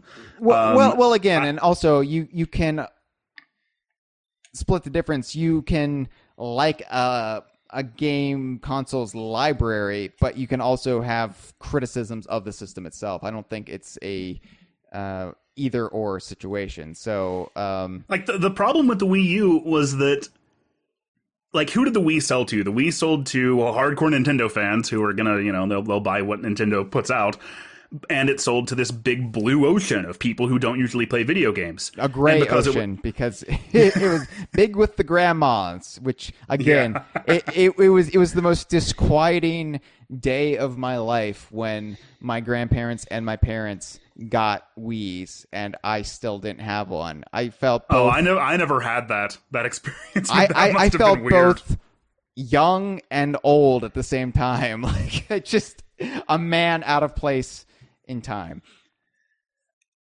But what the Wii also did, because it had such a focus on, motion controls and more casual games, at least to a certain extent. I feel like near the end of the Wii's life, once the fad sort of started dying off, Nintendo did start catering more to its core audience, and that's when we got things like Donkey Kong Country Donkey Kong Country Returns, rather. Right. But the Wii ended up alienating a lot of the hardcore gamers, I guess you'd want to say. Should have been Metroid. Should have been Metroid. And so when they named the Wii U, they were trying to capture lightning in a bottle twice. They were trying to capture that same gray ocean and ride on the success of the Wii. But they didn't get that. The hardcore gamers distrusted it because they felt like, oh, it's Nintendo's doing their casual bullshit again. We don't want this. So the only people who really ended up getting a Wii U were the Nintendo faithful. Yeah. Were the big Nintendo fans. And I think that's also why you saw so much derision for Tropical Freeze, because the hardcore Nintendo fans, they want their Metroid. Right. Donkey Kong Country had already been weeded out of the preferences for hardcore Nintendo fans, and you had the possibly apocryphal Miyamoto quote, a lot of stuff, a lot of poison that had been cultivated, especially after the Rare buyout, to justify the Rare buyout being okay, not this huge disappointment or this reason why we now have to buy an Xbox. But so yeah, it's that's why I feel so out of, and I have a Wii U just for Tropical Freeze, so I am again out of sync. But I go through this whole history lesson to kind of bring it back to Zelda and bring it back to what you were saying earlier about the Power casual Rangers, because I have some thoughts on Rito Revolto. Why, Okay. if he's Rita Repulsa's brother, does he have a different last name? I don't think that that's actually her last name. I think that's just her name and her title, maybe. Okay. Her father is named Master Vile and is never referred to as Master Vile Revolto or Revolta or anything like that. Okay. It So might that's- be like a John Cougar Mellencamp type situation where they okay. And then Rita and Lord Zed's son, I believe, is named Thrax. Wait, Or am I thinking of something else? they had a son? They had a son. Yeah, it's the 15th anniversary episode that took place during Operation Overdrive in 2007. That was in fact one of the episodes where Adam came back. Okay. And yeah, Rita and Lord Zed's son they come and they fuck up the morphing grid. Good to know. And cut the All right. Anyway, what was your actual point? I'm sorry. well, that's okay. No, I will always be happy to go on a Power Rangers tangent adventure with you, Hyle. But my point was, you're talking about the casual market. You're talking about mobile games. It would be tremendously easy and incredibly disappointing, I think, if Nintendo, they come out with this Switch, they design this hardware, and then they're trying to capture that casual market with it. There's some alternate version of the Switch, I feel like, that instead of coming out with Breath of the Wild, came out with this, like, terrible free-to-play 3D Zelda game. That's full of like microtransactions, and Nintendo does a thing where they like partner up with Best Buy or something, or with a mobile carrier. And it's like, oh, you can sign a 2-year contract and get yourself a Switch for only like $125, and it's full of ads and mobile games. And I'm really glad that, despite the fact that the Switch hardware is, a tablet that is basically just a tablet that you connect controller pieces onto, that it isn't that their games, and from what we can tell, their upcoming games show this willingness to reinvent what a Zelda game is and what a Mario game is in what seems to be a very forward-thinking manner. Okay. Wow. That's and in a way that will appeal to existing gamers, to the people who take this stuff seriously. well, and that's a very astute point, because I'm not somebody who is really much of a Mario fan. Once Donkey Kong Country came along, I found my franchise and I kind of left Mario behind, but I still played Mario 64, still played Sunshine, Luigi's Mansion, But Super Mario Odyssey is, from all appearances, the Mario game I dreamt about when I was playing Super Mario World, for example, and imagining what Mario games would look like 25 years down the line. And for all of my criticisms of the new Super Mario Brothers series, this is basically alleviates all of those. This is what Mario. Same thing like Mario Kart 8. Despite my problems with the character roster, they got away from this very uniform pastel safe look for Mario, and they actually decided to do something different with the aesthetics. And I know that's a minor thing in comparison to the broader strokes you're talking about, but it showed a willingness to change and evolve and to impress. And that's what Super Mario Odyssey looks like. It's the first time I've been interested in a Mario platformer. I mean, even Galaxy didn't really pull my attention that much, and this is not even including the new Donk City stuff. I mean, even without that, even before I realized there's Donkey Kong references on those street signs, I was like, whoa, this is a Mario game that I have interest in playing on day one. So yeah, that's if that they can pull me in with my very narrow interest and my cynical views, then imagine what they could do with people who are easier to reach, but they haven't reached in quite some time. Yeah, and I really like Mario games. I've always really liked Mario games. It's just that, like, I think about sometimes how often I've actually talked about Mario on the Geek Critique, despite the fact that, aside from that Mario Kart series, I've never actually talked about the mainline Mario games, like, in a dedicated video. Yeah. But it's just because, like, there's so much that you can take, that you look at the history of gaming and the history of platforming in particular, and I've done a lot of videos on platformers, so many of them iterated on what Mario did. Mario's the template. It's the template, and you're a Sonic guy, I'm a Donkey Kong Country guy, and that those both took the Mario template and focused on aspects of it, or took it in a different direction. Yeah. But Mario's always felt like the vanilla to the more, in my opinion, exciting flavors out there. So yeah, and I agree with that. Like the way that I look at the Mario series, when I was a kid anyway, was that I had a Super Nintendo, I had a Sega Genesis.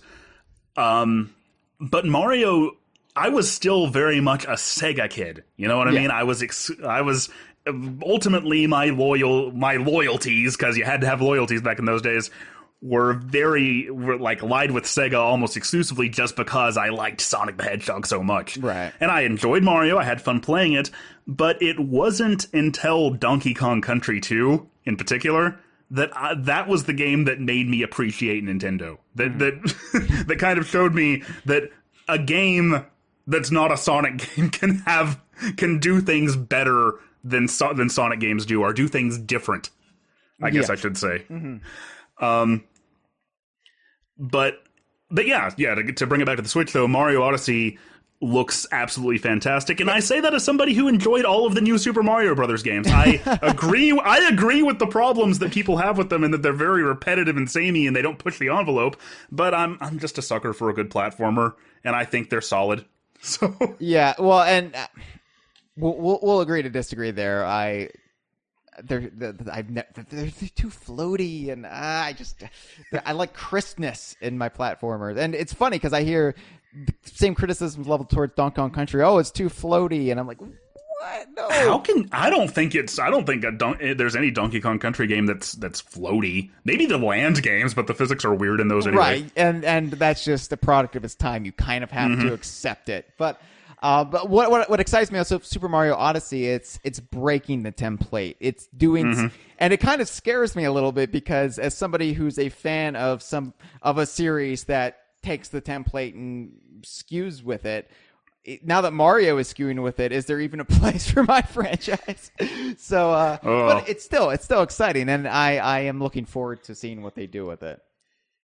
Yeah, and it kind of this was probably a topic for another episode, but it kind of makes you wonder, like, if they wanted to break from the Donkey Kong Country Return style and sort of reimagine what a Donkey Kong platformer would be like, what might that look like if it happens? Yeah, well, there has to be interest in making one first, and I don't know. That's true. The frustrating thing from a Donkey Kong fan's perspective is the interest that some studios have in Donkey Kong. Nintendo has no interest in bankrolling it. So, for example, say Camelot they came out and said they wanted to make a 3D Donkey Kong game several years ago, but all Nintendo wants Camelot for are Mario Golf and tennis games. So, and despite our mutual problems with Donkey Kong 64, the idea of a new 3D Donkey Kong game, yeah, that could be absolutely fantastic. Especially in this day and age, so much fun. Especially when you can make a 3D Donkey Kong game that doesn't have a world with only 3 palm trees in it. Like you can actually make that world into what I imagine it to be, as a kid. And yeah, I have problems with Donkey Kong 64. Doesn't mean I don't want any 3D Donkey Kong games ever again. We've had our 2D revival. It was fairly successful, at least as far as the quality goes. So yeah, bring on 3D Donkey Kong. Absolutely. Yeah, and that's one of those things that it would be very easy to lack nuance on and just say, no, we don't want 3D Donkey Kong because look at what happened with the DK64. But that was almost 20 years ago. Yeah, and it was also different when it was all under Rare's control because they also had Banjo-Kazooie. So it was just kind of, okay, well, Donkey Kong should be 2D and Banjo-Kazooie could be 3D, whatever, But now that, it's Nintendo with Donkey Kong, or Nintendo assigning Donkey Kong to different studios under their umbrella, yeah, absolutely. Give me Donkey Kong in any form I can take it. I'm excited to see what they can do. Anyway, Donkey Konga returns. You use the Joy-Cons to hit the drums. They have there we go. Okay, but here's the thing: if they actually use the music of David Wise, perfect, great. Just don't try to do top 40 or the weird mishmash of the original Donkey Konga with all the small things. We are talking about games, so why don't we start to wrap this up by talking a little bit about the gaming library thus far. So, I know you have Zelda. What other games do you have? The other games that I have... You have 1-2 Switch, because you already mentioned that. Have 1-2 Switch. I also got Super Bomberman R at launch. What does the R stand for? Oh, that's a good question. I'm not actually a very big Bomberman guy. So I don't actually know. Okay, it's like the Mario Kart 64 was originally called Mario Kart R, and I finally uncovered what that R stood for, and when we did our Spotlight episode a few weeks back, but I've already forgotten because clearly that information is not as retainable as the first 6 years of Power Rangers. So it's not racing; that would be too easy to remember. Yeah, I don't know, but. Anyway. But yeah, Super Bomberman R, and then I've picked up from the eShop, I picked up a game called Fast RMX, which may be pronounced Fast Remix, I'm not sure. It's kind of a... Fast RMX is interesting in that it was basically made by people who wanted a new F-Zero and were tired of waiting for Nintendo to make one. Literally, the guy who did the announcing in F-Zero GX, they got that exact same guy to voice in this game. Oh, that's sad for Nintendo. And then I got I finally picked up Shovel Knight, which is a 2D indie platformer that came out in 2013. Oh, I know Shovel Knight. I know Shovel Knight. Shovel Knight's going to be in Yooka-Laylee. I had the Shovel Knight amiibo, Josh, just because Shovel Knight has a cameo in Yooka-Laylee. Got to get those. I have a friend who's big into Star Fox. Every time I point at my Smash Brothers amiibo and is like, "Oh, look, it's Fox and Falco, some of my favorite DKU characters," he gets mad at me. Oh yeah, from that great Diddy Kong Racing spinoff, Star Fox Adventures. Exactly. And then I got what I have called the most generous demo that I've ever played in a game called Puyo Puyo Tetris. Oh, DK Vine Legend Mamechi is very, very happy right now. No, I really love Puyo Puyo, and I'm a pretty big Tetris aficionado too. So that game basically combines two of my favorite puzzle games, and it is really, really fun. I'm still waiting for the It's Mr. Pants revival myself, but Puyo Puyo, It's Mr. Pants. Puyo Puyo Mobile Edition. It could happen in this day and age. It could happen. All right, so obviously Zelda's the big one, but Zelda's the big one. Let's save Zelda for last then. All right. I mean, 1-2 Switch. You said it was pretty fun. Now, this is something I'm kind of skeptical about because the whole party game thing. I played Wii Sports, the bowling with with the best of them. That's Mm-hmm. and I'm not somebody who is going to turn up their nose at casual gaming because it has a point, it has a purpose, and I'm not such a hardcore gamer that I feel like it's a either or situation. But 1-2 Switch didn't really seem to hold my interest when I saw the reveal and trailer at the Switch, the big Switch event at the beginning of the year. But you said it's pretty fun, so sell me on 1-2 Switch. I don't know if I can sell you on 1-2 Switch because it costs $50 fucking. Don't buy it for that. But see, I thought it was going to be a pack-in. I thought, oh, this is the game it's going to be bundled with. Okay, let me see if I can argue the fact that $50 is too much while also sort of justifying it not being a pack-in. Okay. I've heard people say, I've heard the criticism, I've seen 1-2 Switch be unfavorably compared to Nintendo Land.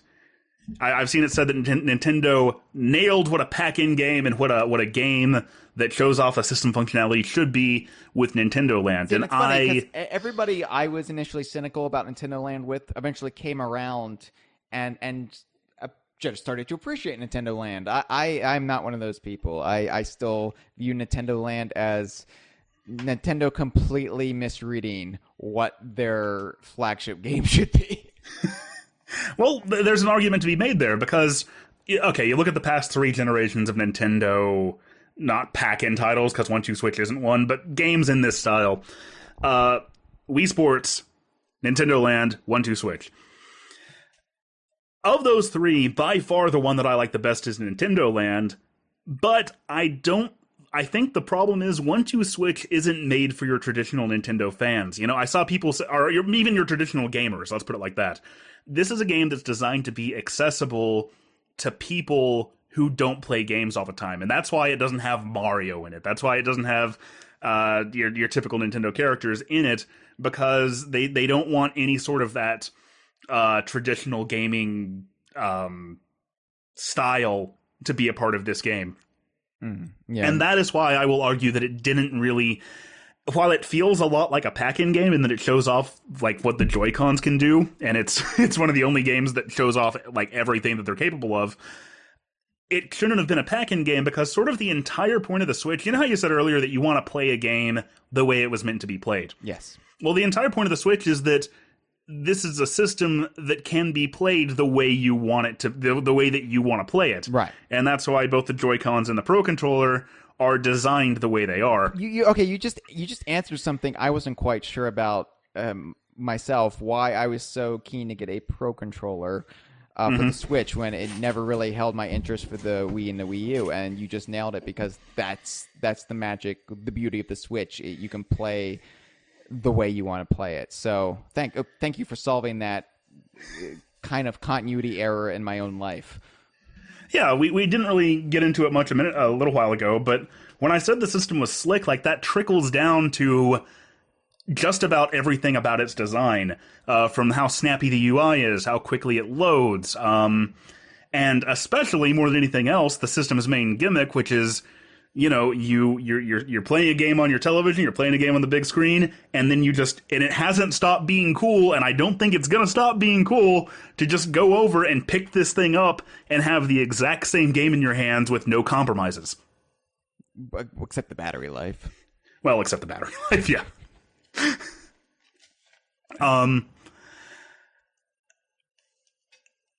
So I'm sorry, what did you were asking me something about 1-2 Switch? 1-2 Switch, yeah. Yeah, so the reason that I don't think it should have been a pack-in game is because there are plenty of people who are just buying a Switch for Zelda, are just buying a Switch for more traditional Nintendo games. So I don't mind it being separate as something that you can get if you want it. But, that being said, pricing it at $50, pricing something that is a local multiplayer only game, because unlike Wii Sports and unlike Nintendo Land, there is no way to play this without another person. Yeah. You have to have at least 2 people in order to do anything with it. And it's funny that I'm like, well, then I have no interest in it, and forgetting that I am married. Like, I have another person at my ready disposal whenever I want. Yeah, and we, me and my girlfriend had an absolute blast playing it that first night. We probably stuck with it for about 2 hours before we went on and tried out Zelda. But I can see that it's not your traditional like gamer's game, and it's not supposed to be, and it's not designed that way. It is a lot of fun. I don't know if it has staying power necessarily, but it's hard for games like this to have staying power. No, I can't. It's one of those games that it's going to be a thing for the first year or so of a system's life, and then it will be quietly forgotten about until Sakurai revives some element of it for Smash Brothers. Oh God, I don't know. Who from 1-2 Switch could be a character in Smash Brothers? I don't. I thought the Wild West, the shootout, I thought that was going to be a revival of Wild Gunman. Because it's a Nintendo property and it's got some mainstream recognition thanks to Back to the Future Part 2, but no, apparently not. And the thing is, by the time I feel like by the time the fall rolls around, like 1-2 Switch is going to be on discount anyway. Yeah. If you're the kind of person who clearance. Yeah. If you're the kind of person who thinks you might enjoy it and you can pick it up for $20, I'd say jump on it. Don't bother buying it for $50. Unless you're like me and you just want to experience the HD rumble and see what the Joy-Con can do. Yeah. But yeah, and this is the kind of game I would normally bypass entirely, So I don't know, like I had Wii Sports because it came with my Wii. And my parents also had Wii Sports. My grandparents also had Wii Sports. So I'm going to have a lot of Wii Sports left to me in wills over the years. But it's pretty dark. I don't know why I'm... so anyway, I don't know. Well, that's why nobody bought the Wii U. None of that gray ocean was left by the 2012. Right. So anyway, Nintendo should have invested in caskets by that point, right? I mean, that's really where the money was if they wanted to continue what they started with the Wii. No, I don't know if I'm getting the 1-2 Switch. It all depends on, again, if it drops in price and if there's any great bundle deals by the time I go in. Well, you just hate Nintendo if you're not getting 1-2 Switch. You just want them to fail. Super Bomberman. I'm glad my left Joy-Con has a connectivity problem. I think Miyamoto meant it to be that. It makes the games more fun. You wouldn't complain about it in 1985, would you? You just don't understand his genius. Yeah. Super Bomberman. I want to touch upon that real quick before we get to Zelda, because I have played some Bomberman games over the years. It's never been one that a franchise I've really stuck with because I've never really cared that much. It was just one of those games where, one of your friends is bound to have it in his NES library, and then you might pick it up it as a rental and a subsequent console. I think Bomberman 64 is one I tried out as a blockbuster rental back in the day. And besides the fact that I'm perfectly keen for Nintendo to do a rip-off version with Boomer Bear from off of Donkey Kong Country 3, Nintendo, you're not using your IPs properly. Hey, Super Bomberman R is apparently gonna have like some DLC updates, so that's still on the table. Get in touch with Konami. I do not ever foresee the Brothers Bear ever being resurrected by Nintendo, unless somehow a DK Viner worms their way into some sort of the development studio and sneaks it in as a background gag that Nintendo doesn't catch until it's too late. There's no way the Brothers Bear ever being referenced again, but that won't stop us from eventually cornering Miyamoto and doing a Which Brothers Bear is best. So anyway, I have some sort of nostalgic fondness for Bomberman, even if I'm not a per se Bomberman fan. So what do you think about Super Bomberman R? Super Bomberman R had weirdly a bit of a learning curve for me, because the only Bomberman game that I really played before this one was Bomberman 64. And Bomberman 64 did some things very different from how apparently your typical Bomberman game goes. It was really more of a platformer, if I recall. No, that was Bomberman Heroes. Okay. Oh, Bomberman Heroes, right. Bomberman 64, and I think Bomberman Heroes might have done this too. Like, when you place a bomb, it would explode in this, like, polygonal circular explosion sort of way. Traditional Bomberman games, bombs explode in like cross patterns. So despite the fact that the Super Bomberman R is a very, it leans very heavily on sort of a simplistic NES style, it had a learning curve for me because I was much more acclimated to, I didn't understand how the bombs worked at first, I guess that's what I'm saying. So it brings back the cross pattern. Yes. Perfect for the Easter season then. Yes, definitely. What's sort of strange about it though is that it has this sort of like 3D style. You know what I mean? It's a fully 3D rendered HD video game that plays like an NES game. That still sort of adheres to that same sort of the same limitations. So it's a throwback, but it still gives a damn enough not to just go in with the retro look just because it's cheap and lazy and people will accept it. Yeah, but at the same time, and maybe this is just the thing with my preferences, I almost feel like some sort of a retro look would have, like, it gives me a little bit of a weird uncanny valley feeling because the game looks like it does, but then plays this way. Yeah. If that makes sense. No, and I'm sure a lot of it is just the fact that a lot of Bomberman fans came on board during the NES era, and I was too young to play those games back then.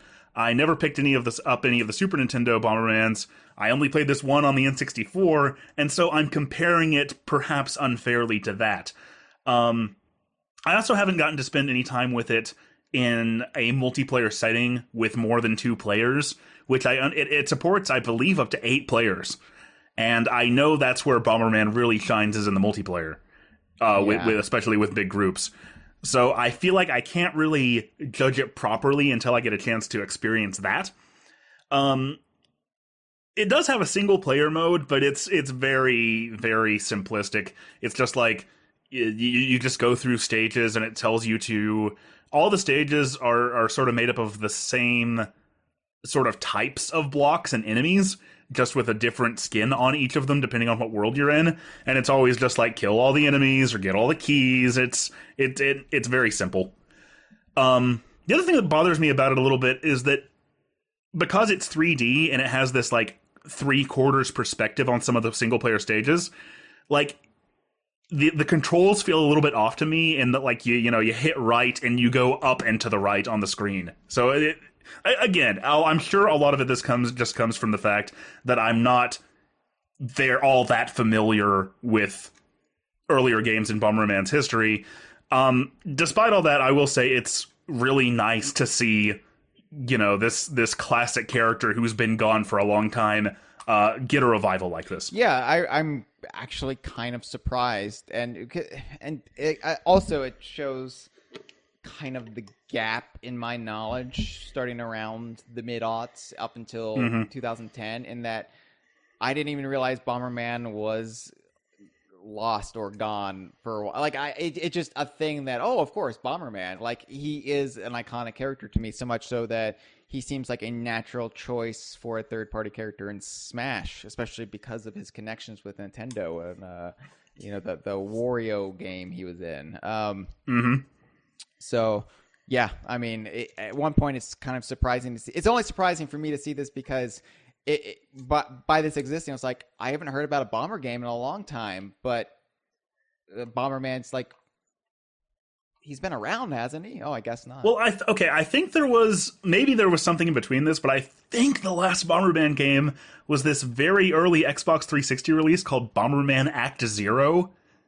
Did you ever hear about that one? I have a vague recollection of the title, but I couldn't tell you what it looks like at all. It just got raked over the coals because it did sort of what was the typical thing to do at the time. Did it make it grim and gritty? Yes, it made it this. And the game itself was absolute garbage to boot. Bomberman, who's this cute little, yeah.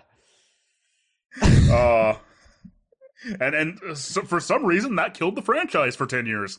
Yeah, it happens. Yeah. Well, all right. Well, I guess we have to talk about Zelda, I guess. If we have to. So obviously, I've heard nothing but just ecstatic over the Majora's Mask Moon responses to this game, and from what it looks, I mean, it wowed me from what I saw at E3 2016, and I didn't get a chance to play it at E3 2016 because there was all day waits to to play it, and you only have so much time to spend at E3, and I'd rather spend that time chatting with, say, Robin Beanland over at the Rare booth than I would,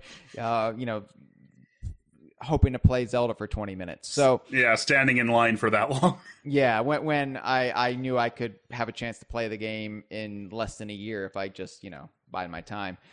Mm-hmm. Does it live up to the hype, Josh? Does it live up to the hype? Well, let me start by saying that this is not really a game that I was even hyped for. Yeah? Like, Zelda is a lot like Metroid was before I did my series on it, in that it's always a series that I've sort of appreciated from a distance. But unlike Metroid, I've played a lot of Zelda. I've played every single mainline Zelda game, not to completion, but at least like maybe a third of the way through each one. Mm-hmm, mm-hmm. It was always the sort of series that I could play them, and I could look at them, and I could think about their design, and I could see, yes, these are brilliantly made video games, but there's too much about them that goes against my preferences as a player for me to really be able to stick with them. They didn't tend to get their hooks in me. The only exceptions I ever had to that were the original Legend of Zelda on the NES. But that game is so sort of outmoded at this point that it's completely different. And I'll come back to that in a second. And then I did finish, I think, everything in Ocarina of Time 3D when that came out. But a big part of that was just, I wanted things to play on my 3DS. And here was something that occupied that really well. Yeah. And so I don't want to say that I didn't enjoy Zelda, because I did. It's just not something that, like, I would play it and I just think, well, this is great, but it's not quite for me. Right? Honestly, I'm not that dissimilar, and especially the two games. I mean, for me, it was Ocarina on the N64, but yeah, the original NES Legend of Zelda, played that to death because there is nothing else like it at the time, and it really was just it captured the imagination, and same thing. Ocarina of Time just changed everything, and of course you played it. I mean, and you just wanted to explore that world, but at the same time, it was never enough to convert me into being one of the hardcore devotees of Zelda. It's just by Ocarina of Time, I already had my favorite franchise. I had Donkey Kong.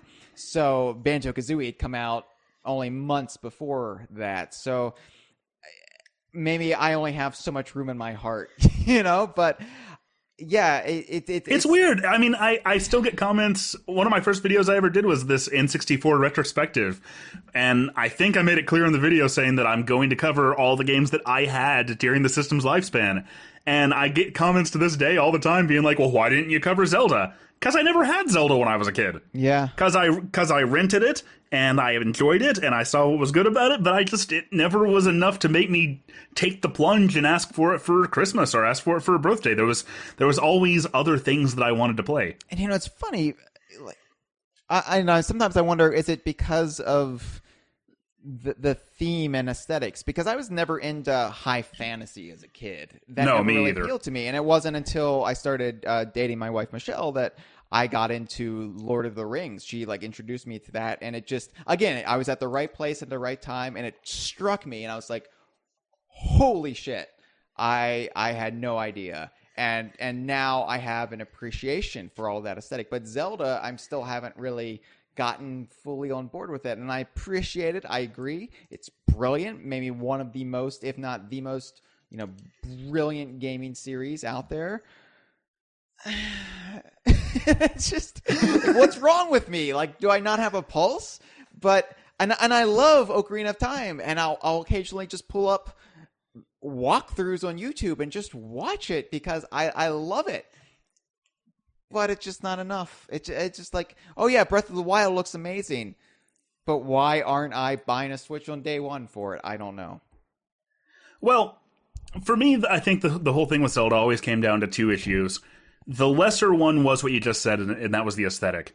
Um, there's a big mountain right near here where I had hiked every trail on that mountain by the time I was like 5 years old. Yeah. So I was in nature a lot. I did a lot of walking around. I did a lot of exploring, and doing that in a I think that's partly why doing that in a video game never appealed to me.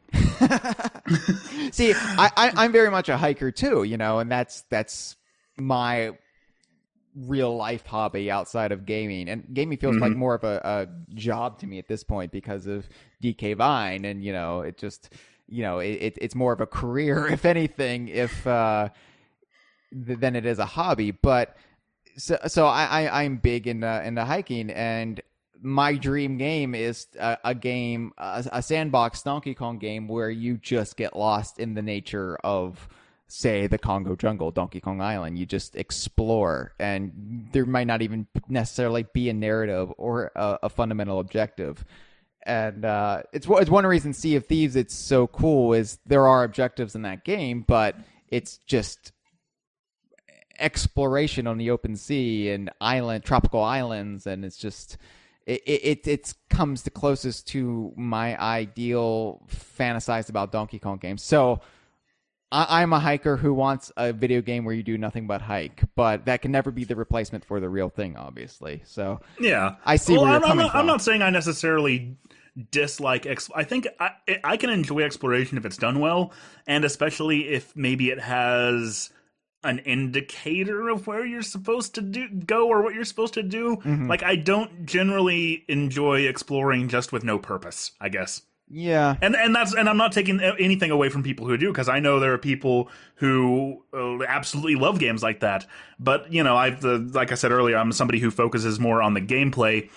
Anyway, the other problem with Zelda was always, yeah, like you said, the aesthetic, in that it was this whole thing with elves and fantasy and swords and it never appealed to me. I used to call Link an elf because he has pointy ears, and I used to get raked over the coals for that. He's not an elf. He's a Hylian, Hyle. Hylian, yes. Get it right. But and honestly, I've often wondered if maybe my preferences there came from Power Rangers. Because the season 1 of Power Rangers had a very, like, Rita was this evil sorceress who used magic and had a bunch of natural, like, she used magic spells and she was a witch. Whereas Zordon in the command center, Zordon was a wizard, or he was said to be, but the command center and especially Billy brought such a technological aspect to the show. I really gravitated to that. It was technology versus magic. Yeah. Kind of, yeah, like Ghostbusters, kind of. I'm a big fan of the original Ghostbusters because I hate women, and sure, and yeah, that's another theme. It's, you know, one of the underlying themes in the movie is we're using science and we're battling the supernatural. So yeah, I can see that. I need to watch at least one Ghostbusters movie sometime before I die. Oh, the original. You skip Ghostbusters 2. It's not. All right. There's only like 5 good jokes in Ghostbusters 2, and they're great jokes. But it's the original one is just a. If you like DK Vine humor, you will appreciate Ghostbusters. It's a lot more witty than we are, but it's very much just kind of dry and it's kind of knowing its own premise is bullshit, but it's not a farce either. It's one of a kind. Anyway, movies especially tend to be a place where I really have a big gap in my pop culture knowledge. Constantly have conversations where it's like, where somebody will make a reference to a movie and I'm like, what? And they're like, oh, you've never seen so and so? I'm like, no. See, I like, because I was always gaming. I was always playing video games. I always thought those were so much more fun than watching a movie. Yeah, I'm not somebody who goes to the movie like every week. I see maybe 2-3 movies a year at the extreme outset, you know, and usually it's just the big franchises like, oh, new Star Wars, okay, I'll go see it. Or there is a particular Marvel movie I think would be worthy to see on the big screen. But other than that, it's like, I'll watch a movie in my own time if I deem it, but I also like, as somebody who likes continuity and world building, movies can't really, unless they're part of this new shared universe kick. They really can't deliver that the way a TV show can, or a game series can, or just one singular game where you could spend hours and hours and hours exploring every inch of the game world. So yeah, and I even agree with what you said just now about like TV series, because as an example, The Flash really got its hooks in me recently. And I think it's just that, like, a movie... Have you gotten into Arrow, then? Or no, not yet. DC's Legends of Tomorrow, or Supergirl, or Constantine, or the animated show Vixen, or I think that's it right now. I don't even know about some of that stuff. It's all part of the same shared universe. The problem with me is when I like something, I don't just like it, I love it, and I have to absorb and know everything I can about it. Yeah, I'm the same way. So I need to be very careful dipping my toes in stuff like that, or it will eat up all of my time. Is the reason why Wikipedia is so fantastic. Yes. And speaking of things that have been eating all of my time, let's get back to Zelda here. Yeah. And I know you said like 30 minutes ago now, let's wrap it up. But you have to put it out there. It's like planting a seed. On this show, you say, let's wrap it up, knowing full well it's going to take 6 weeks to sprout. It's fine. No, I remember Chad always used to say, well, let's put a pin in it soon. We need to Getting put a long pin in it the here. tooth, yep. Getting long in the tooth. And I'd just be like, no, I just let Hyle go. Just open the floodgates and let this thing go on. It was really fun when we were recording 2 episodes a night for a while. Oh yeah, you were, weren't you? And we had to be so disciplined. It was torture on me. And here we are. This is a long one, and I don't care. I could talk about Power Rangers all night. We haven't even talked about wrestling. Wow. We haven't talked about wrestling. Okay. Let me say this about Zelda. We'll wrap up the show by talking about wrestling if you want to.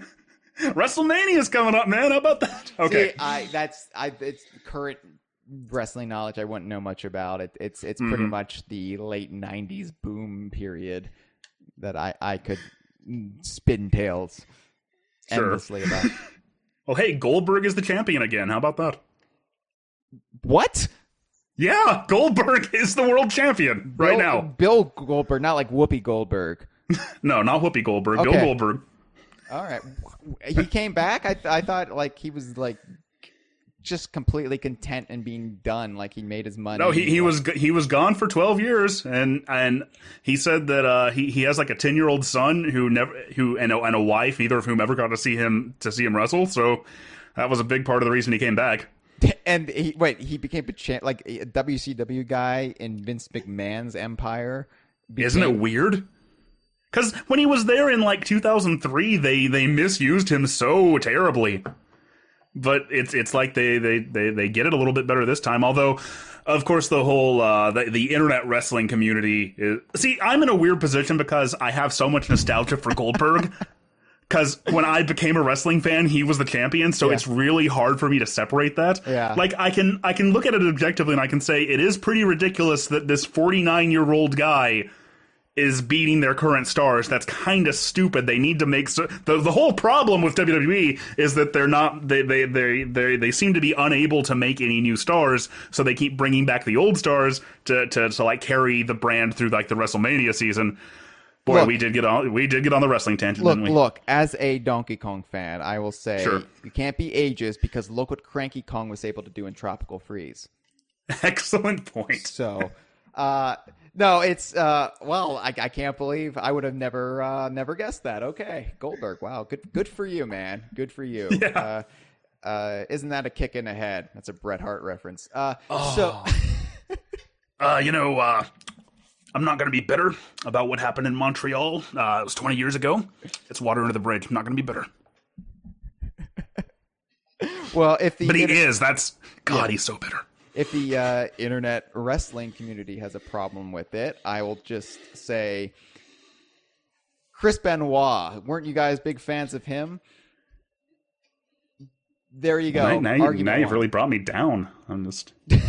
Man, you brought up all these. I don't know if I've explained my fascination with wrestling, and it's again, as from a storytelling perspective, this is like I don't think you've ever had anyone on the show who would want to hear it. Yeah, So- I think like I would always get shut down. Okay, so but like I haven't like watched it since I had to do these Nitro recaps. But what fascinates me, and I don't think it would hold my interest to this like today. Like I think it would just be like, oh my god, like I can't sit through this. But the medium itself, there's never been anything like it, and it fascinates me because it is a scripted, serialized story that is told week after week, but it's also done through the pretenses that it's a legitimate sporting event, a live sporting event, and you have a live audience watching it unfold. The things you could do with that format makes my mouth water. If I was in control of a wrestling promotion, of federation, whatever, and I could write for it and develop stories for it, develop characters, feed into that audience reaction, that would be the most satisfying thing in the world. And I'm not even somebody who cares about the craft of wrestling or what qualifies as good, fake performance art. It's work rate. Yeah, work rate. That's like I understand. Like that's a whole thing. I'm enough in a nerd culture that I understand that perspective, even if I have no interest in watching it. But and so I think that's one reason I couldn't get into it, because I just view everything that's not being done with that format as a squandered opportunity. It's just, you have the weirdest, oddest thing that could be magical at your fingertips, and you just deliver this product that doesn't have fun with it. Yeah, WWE, ever since really WCW went out of business, which was their, if you don't, I'm not going to assume you know what I'm talking about. That was their main competitor back in the day. Oh, no. And it kind of kept them on their toes. Or are you explaining to the audience or to me? To the audience. Okay, to the audience. Okay, yeah. If you did Nitro recaps, you know what WCW Yeah, no. was. No, my knowledge, I think, ends with the invasion. That's when I That's when everybody dropped off. That's when I checked, because I still kept up with it online, from time to time. And when I heard WCW had been bought, I was like, oh, I got to check. This is going to be amazing. And it wasn't. And it should have been, and it could have been, but it wasn't. It would be like if Nintendo bought Sega, let's say, after the Dreamcast, and you had, instead of, the equivalent is it's an apt comparison, because I think the equivalent of the invasion there would be Mario and Sonic at the Olympic Games. It's having this opportunity and doing nothing with it. Man, 2001 was the end of my childhood, because my childhood favorite video game. My childhood favorite video game company and my childhood favorite wrestling company went out of business right at the same time. Well, Sega didn't go out of business. Oh, okay. Well, thank you. You are correct about that. Yeah. But you know what I mean. Sega stopped making consoles. WCW was gone. And I turned 13, and I was like, well, I'm a man now. This is what it feels like. Mazel tov. So, yeah.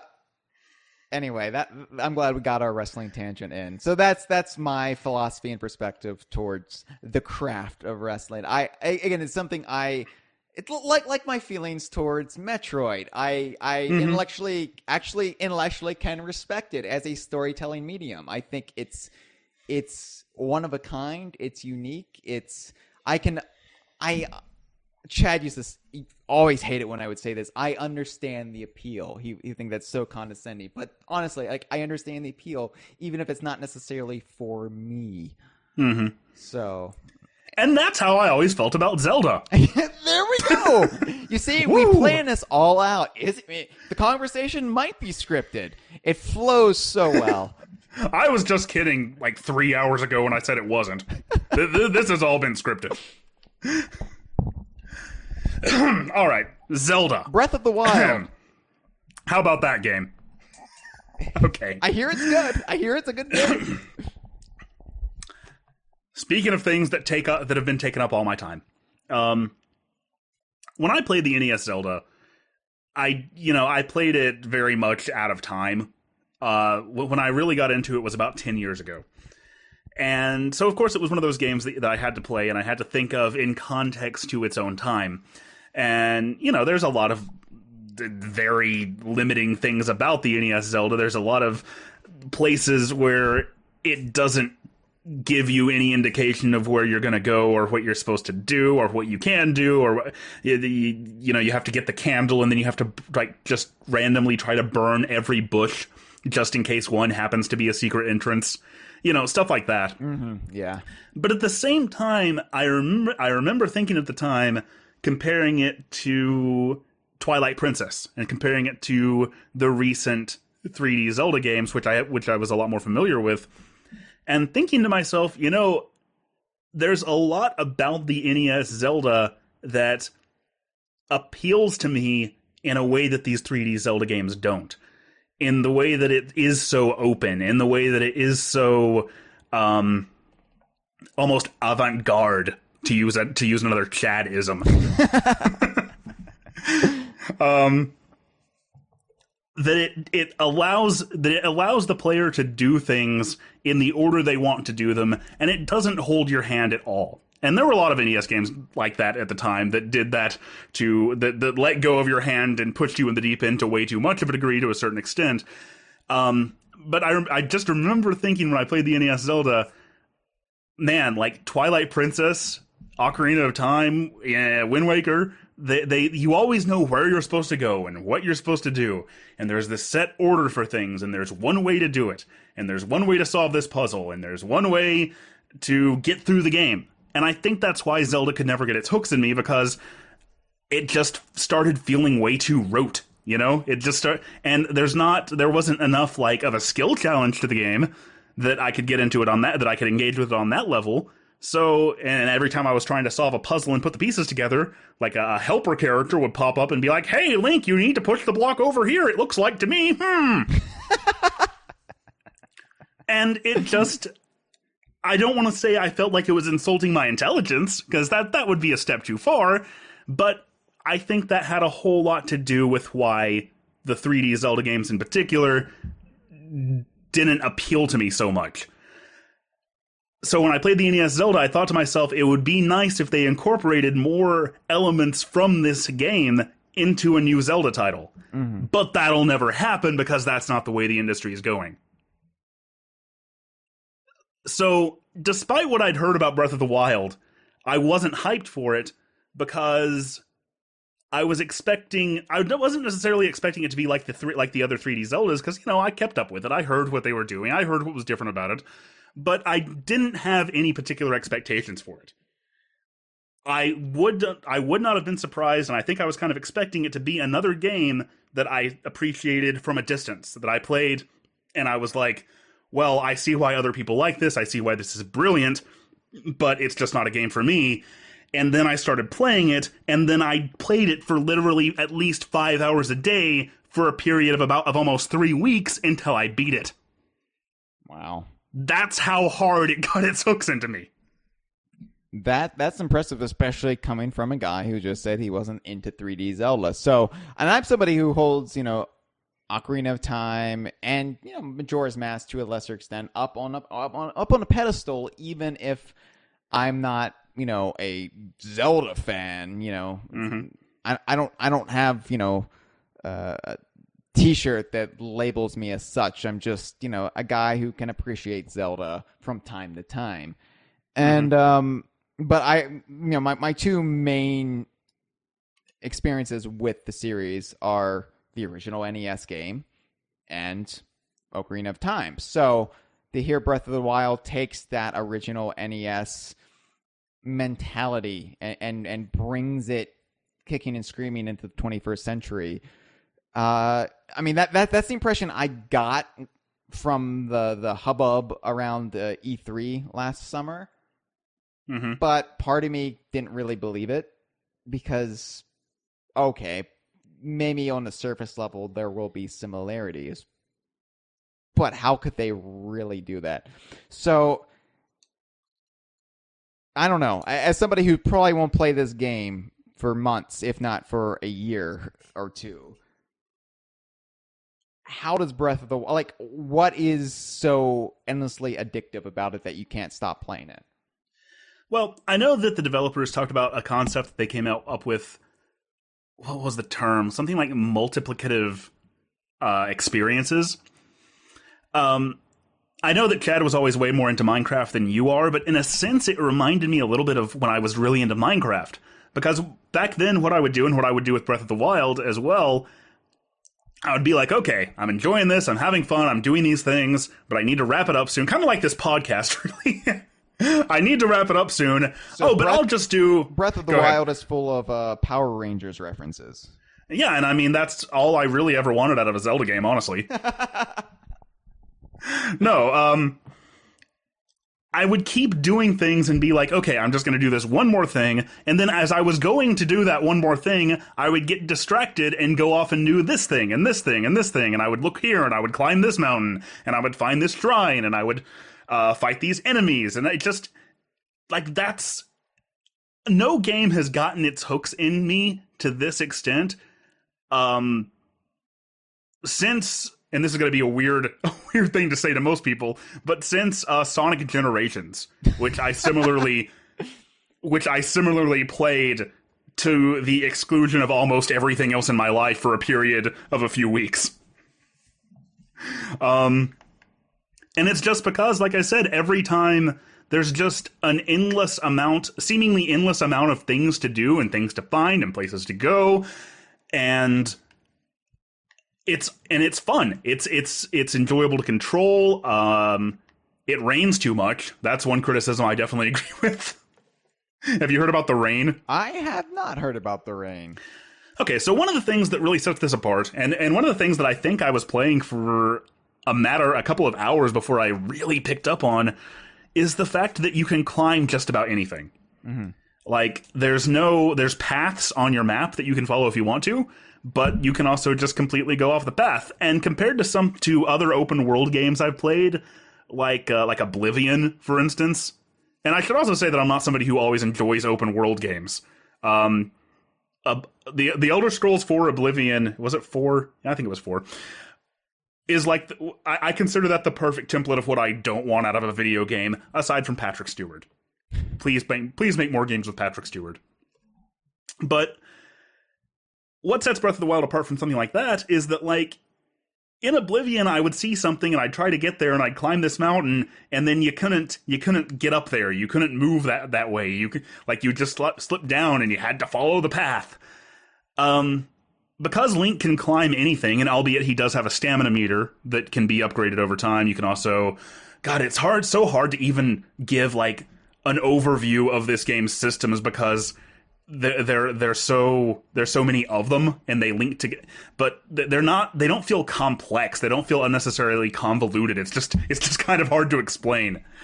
Because this is all of its systems are things that you're going to get a handle on over the course of the first few hours. And then it's the way that it uses those systems and uses those abilities in different ways over the course of the game that really keeps you coming back. Because, like, 85 hours in, it was still surprising me with interesting new ways to use abilities that I'd gotten in the first 3 hours. Does that make sense? It does. Yeah, I mean, I can visualize it even if I don't necessarily understand it. So does that kind of... And also, like I said, you can... I don't know if you've heard about this. I don't consider... You said, let's get a bit into spoilers, but I don't really consider this too much of a spoiler. There's nothing stopping you. There's this little sort of tutorial... Well, not a little tutorial area. There's this whole plateau that you start the game out on. And this serves as your tutorial area, but like everything else in the game, like, you're just told, like, you could go here and you could do this, but there's no particular order you have to do it in. And there's different ways to conquer not the squirrel, but there's different ways to conquer those different set pieces. Like, you have to go, you need to travel up into the mountains where it's cold, but when you go up there, you start losing health because it's too cold. So I know there's at least like 2 or 3 different ways that you can get up there. Like, you can find some warmer clothing, and you can do it that way. You can cook things with spicy peppers, which raise your cold resistance, and also your IBS. Mm-hmm. And different people do it in different ways, and that's sort of like, you make your own stories out of this game. Okay. But there's nothing stopping you as soon as you can get off that plateau from just running straight to Hyrule Castle and taking on Ganondorf with 3 hearts. with 3 hearts and a torch to fight to hit him with. Oh, well, I was honestly wondering that. Like, could you just dive in with reckless abandon? And you can. Yeah, and in fact, speedrunners that's what speedrunners are doing already. Well, I was wondering how people were saying they already beat the game, like, after it had barely been out. And I was just like, wow, must be a short game. No. Okay, that makes sense. Yeah, I mean, it's kind of as short as you want it to be. Like, I decided about halfway through what I was going to do before I went to Hyrule Castle. But there was still plenty of stuff that I could have done. There was still plenty of stuff that I could have found, and some upgrades I could have gotten. But I sort of cut it off at what I thought would be fun and appropriate for me as somebody who doesn't typically, like I said, like exploration for exploration's sake. See, as somebody who suffers from mild OCD, especially in the context of completing video games, I can already tell this game is going to be a nightmare for me because I am. Hyle, okay. There are these things called Korok seeds. Koroks were those little wooden leafy things from Wind Waker. Okay. They come back in this game. All over the freaking world, all over the map, there are locations where Koroks are hiding. Like, you might climb up a mountain and see a rock, and you pick up the rock, and a Korok's there. You might see, like, some statues somewhere, and there's apples in front of all but one of the statues. So you go over there and you drop an apple, and a Korok appears.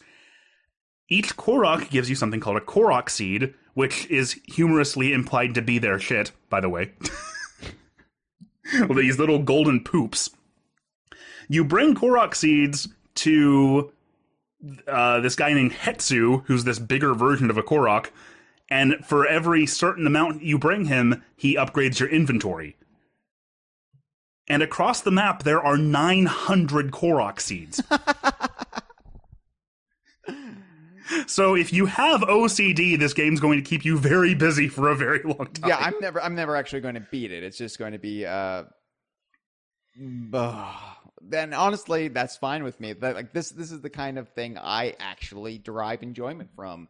So that's actually quite pleasing to hear. Okay. And I think that's another thing. That's what's great about it. It's accommodating regardless of what you want to do with it. Like, if you want to be more like I typically am sometimes with games and just, brute force your way through it and make it super difficult on yourself and go straight for Hyrule Castle, you can do that. If you want to take your time and look for things and explore the world and do the side quests, you can do that too. And the game doesn't push you in any particular way. It doesn't force you to go down a pre-made path. It lets you, like I said earlier, make your own stories. That's okay. That's really good to hear. Because and part of what I get worried about with games like this is, one, maybe getting lost and not, knowing what to do, or maybe being super obtuse, or progressing to a point I don't want to progress to yet, like accidentally getting too far when I'm not ready to get that far, if that makes any sense. Because I'm somebody who likes to take their sweet ass time with a game. And I like to complete things in the order I want to complete them in, and I don't want to wall myself off from being able to do something I forgot to do. Right. So that sounds I mean, my God, I'm playing Pokemon Red right now, and I'm you're still on that? Yeah, I'm leveling up my Blastoise in the same patch of grass right outside of Pallet Town. That's all I've done in the game so far. But that makes me happy.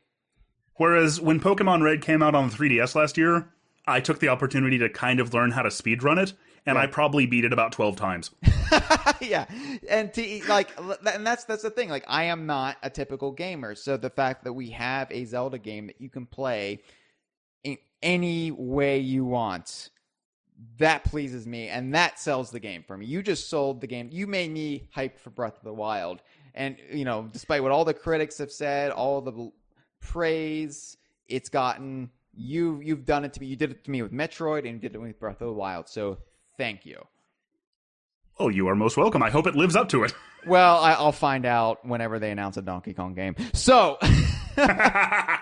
wrapping up for real, I want to thank you again for being on the show and giving me a taste of the Switch when I so far have no intention of getting one. And we'll see what E3 brings in a few months, because I fully anticipate there to be some big reveals at E3, including maybe what Retro is working on. If our sources were correct, what David Wise has been up to for Nintendo. Sure. So I'm not anticipating anything related to DK Vine being announced for the Switch, but you never know. So for more insights from Josh from Off of the Geek Critique, definitely check out the Geek Critique on YouTube, and you can find him at https://www.youtube.com/channel/U C X lowercase g lowercase x for. You can also just go to geekcritique.org. That'll forward you there. I didn't know that. Yeah. I got business cards. I felt like I had to do that. Okay. I did not know that. I've been typing this in verbatim each and every time I want to check out your videos. You know what's funny about that? DK Vine is one thing that I don't have a bookmark for, because I've been in the habit of just going to the address bar and typing dkvine.com for 17 years. Right, yeah. Can I say one more thing about the Switch, though? Sure. To kind of wrap it up. Sure. All right. You said you don't have any intention of buying a Switch anytime soon. I think that is perfectly okay. I think that is perfectly valid, and in fact, that is exactly what I would say you should do. The Switch is great. I'm really enjoying it. If you're a hardcore Nintendo fan, you probably already have one, or you want one, and that's fine.